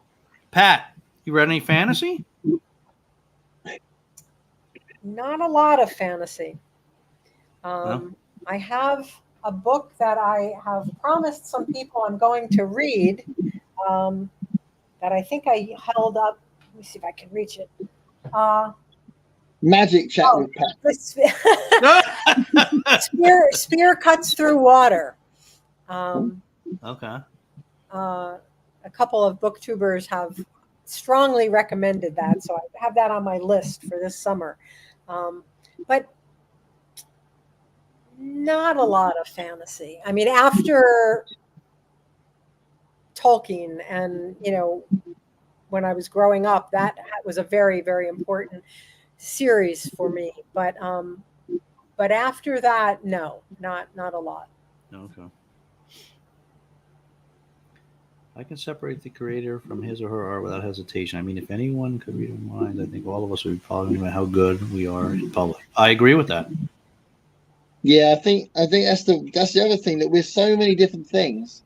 I go back. I might have waffled about this before, Dave, but I do think it's an interesting thing that everyone at the end of Charlton Heston's life, everyone defined Charlton Heston as the gun-toting, take this gun away from me, from my cold dead hands. And he was the NRA president, all that sort of stuff. And it was like, well, clearly he's an idiot and all that, and don't like Charlton Heston and all that. And then I was really fascinated to see him on the YouTube clip where there was this sort of chat show discussion about the civil rights at the time when there was a massive march going on. He was sitting next to James Baldwin and I think Harry Belafonte, and he was saying how important it was that we sort these Jim Crow laws out, and that the civil rights movement has to succeed because it's important. And that was Charlton Heston saying some really interesting, liberal, and good things. Yeah. Do you know what I mean? And it's like, people are more than one thing. Yeah. So I do think that, I always think about that's if you really dislike something about someone, you might actually like something else about them as well. Yeah. That's true. Very true. Case in point, Pat is a very well-respected teacher of classic literature that also secretly loves smut. as we've established tonight. No. You know, people can be more than one thing. You don't know. Yeah. You got Teacher Pat and Dirty Pat. Oh, no, let's not go back there now. Dirty chat with Pat. No. All right, we're beyond 3 hours now, guys. You get the Dave. You can't drive her away. She's not to come back. I think Pat's at the end of her rope. All right, let's just get through this real quick here. Norman Mailer, I think, either attempted or actually stabbed his wife. Oh, Wow. He did what? Stabbed his wife. Norman may have stabbed his wife. It's mental, isn't it? What about Roman Polanski? Yeah. Yeah. Well, Roman Polanski. Woody Allen thing is more complicated, I think, because he was because as far as I know, the courts proved that it was a load of bollocks. So I've looked into the Woody Allen thing a bit, and I'm not really sure that I think he's been a bit of a victim. Oh, actually, but I mean, he did. I don't know too much about it, but I mean, he did end up marrying his daughter, right? Well, his adopted daughter that he didn't know for very long. I don't think before. Oh, that happened. Penelope Cruz on Charlie Rose. I remember talking about how much she admired Potts' books. He too is popular in Latin America. Penelope Cruz, who starred in one of what I thought was one of the most emotionally wrenching movies that I ever saw, Vanilla Sky. Have you guys seen that? Oh yeah, that's amazing. I love that film. Haven't seen it, Pat? No. Oh, check it out. If you like emotionally wrenching stuff, check it out. It was it's not like dirty or anything. We're past that. No, it's just like an emotionally wrenching movie. It's very, very good. It's got a massive twist in it as well, isn't it? Yeah. She's also oh no, sorry, I forgot what I was going to say. Constance enjoyed the Harry Potter series, thought they were well written. My daughters would agree. I don't care what J.K. Rowling thinks. I just love her books. Okay, fair enough, Joe. Books of Magic, a spin-off of Neil Gaiman's Sandman, had a kid sorcerer who looked a lot like Harry Potter. The comics are much darker than the Potter films I've seen. Huh. All right, so he was riffing off her, not necessarily ripping her off, but riffing off what she'd done, maybe. Okay. Potter series gets dark. I think it's more than middle grade fantasy. Neil Gaiman is one of the newest to be critiqued. There was just that latest thing with Neil Gaiman. What are they saying about him? I don't. He's supposed. Yeah, this is very recent. I mean, like the last week or two, there's like 2 women came out that said he was assaulted them, basically. Oh. So I don't know any of the details. I just know there was multiple women that made this claim. My immediate reaction is always, really? I mean, yeah, it's a bit. So Gareth's a big Gaiman fan, Pat. Yeah. So whatever Rowling has said hasn't affected the book sales. I think it's a minority of people who are offended by her comments, but they're amplified. Trans people are in far more danger of all kinds of violence and vice versa. That is true. That is very true. Rowling is also concerned men who transition to women and compete in female sports. Yeah, but that's So it's there's lots of layers to what she says. Yeah. That's one of those issues that's not easy, I think. No, I agree actually. I can usually separate the author of a book too. If it's a good book, I'll read it. I'm with Pat though. It depends on what the controversy is. Some things would definitely be a deal breaker. Yeah. Fair enough. Features, wasn't that an earlier Peter Jackson film too? Was it? I don't know. Yeah, it was. Peter Jackson film? He did before, so he did all the like low budget extreme horror stuff. Then he did Heavenly Creatures. Then he did The Frighteners, and then he did Lord of the Rings. Okay. But I think he got the gig for Lord of the Rings because of The Frighteners, really, because of the effects and stuff. Oh, okay. All right, we're almost caught up here. There were 2 murders. She was one of them. It was brutal. Yeah, sounds it. Sorry, 2 murderers. 1 murder. They both went to prison. Okay. Yeah. Ann Perry. I'm an American of Mexican descent, and I am aware very much about Lovecraft's views, but it doesn't deter me from reading his stories. I don't have an issue with them. Yep. Wealthy family. Miss of Avalon, Pat.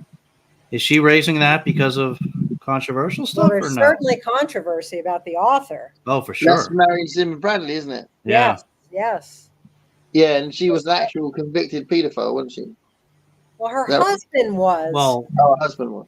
Didn't the stuff yeah. about her I come mean, out she after she died. Yeah. from the daughter? The Yeah. daughter was the one who said it. Yeah. Yeah. Her daughter came out after the fact, and Right. yeah, after she had died. Yeah. The husband, I think, went to prison. He was convicted. I think. Did he? Well, I he was think an author as well, wasn't he? he. What was that? He was an author as well, wasn't he? I don't know. But yeah, crazy stuff. I've only heard about that one recently as well. Yeah. So Constance drank strong coffee during Biden's press conference. Made me even chattier than usual. How did it go, Constance? Vanilla Sky is a good film. She also starred in the original Spanish version. Oh, that's interesting. I didn't know that. Yeah, that's interesting. Yeah, very good film. That's your homework, Pat. You gotta watch Vanilla Sky. All right. All right. Yeah. We want Gareth and I are expecting to see a detailed video breaking down that movie. Okay. My phone is charging. Great live. Subscribe to your channel. Oh, thanks to him. So much fun. Night night, everyone. Bye, Dan. Bye, Diane. Boudica, Dreaming the Eagle. That was the most heart-wrenching book I ever read. I had to take breaks to recover. Okay. I got so many notes from these live streams. Yeah, Heidi's always Boudica. recommending books as well. She's like a Yeah, ninja great. of recommending books. Great resource. Boudica, Dreaming the Eagle. Dreaming Keep them coming, Heidi. the Eagle Just like my ginger nuts. by Amanda Scott. Okay. All right, we're almost there. Almost there. Going to head out too. All right, Farrah, thanks for coming. Thanks, Big Farrah. hug to Pat. Joe. Good night, Good Joe. night, Joe. Pat brought me here. Glad I made it in time to get to know Pat a little better. Lovely to see you all. Thank you. Thanks, Hannah. Thanks, Hannah. Thanks, Hannah. The ending to The Good Soldier by Ford Maddox Ford. Now that it's a tragic ending. Wait, what? That's a tragic ending. You guys read that book? No. Or watch the movie, whatever it is? I don't know that one. Ew, Gareth. No. What's that about? Probably my ginger nuts. Something about the. Yeah. Where you just started eating the ginger nuts again? Yeah. Oh, my God. Constance is not very pleased.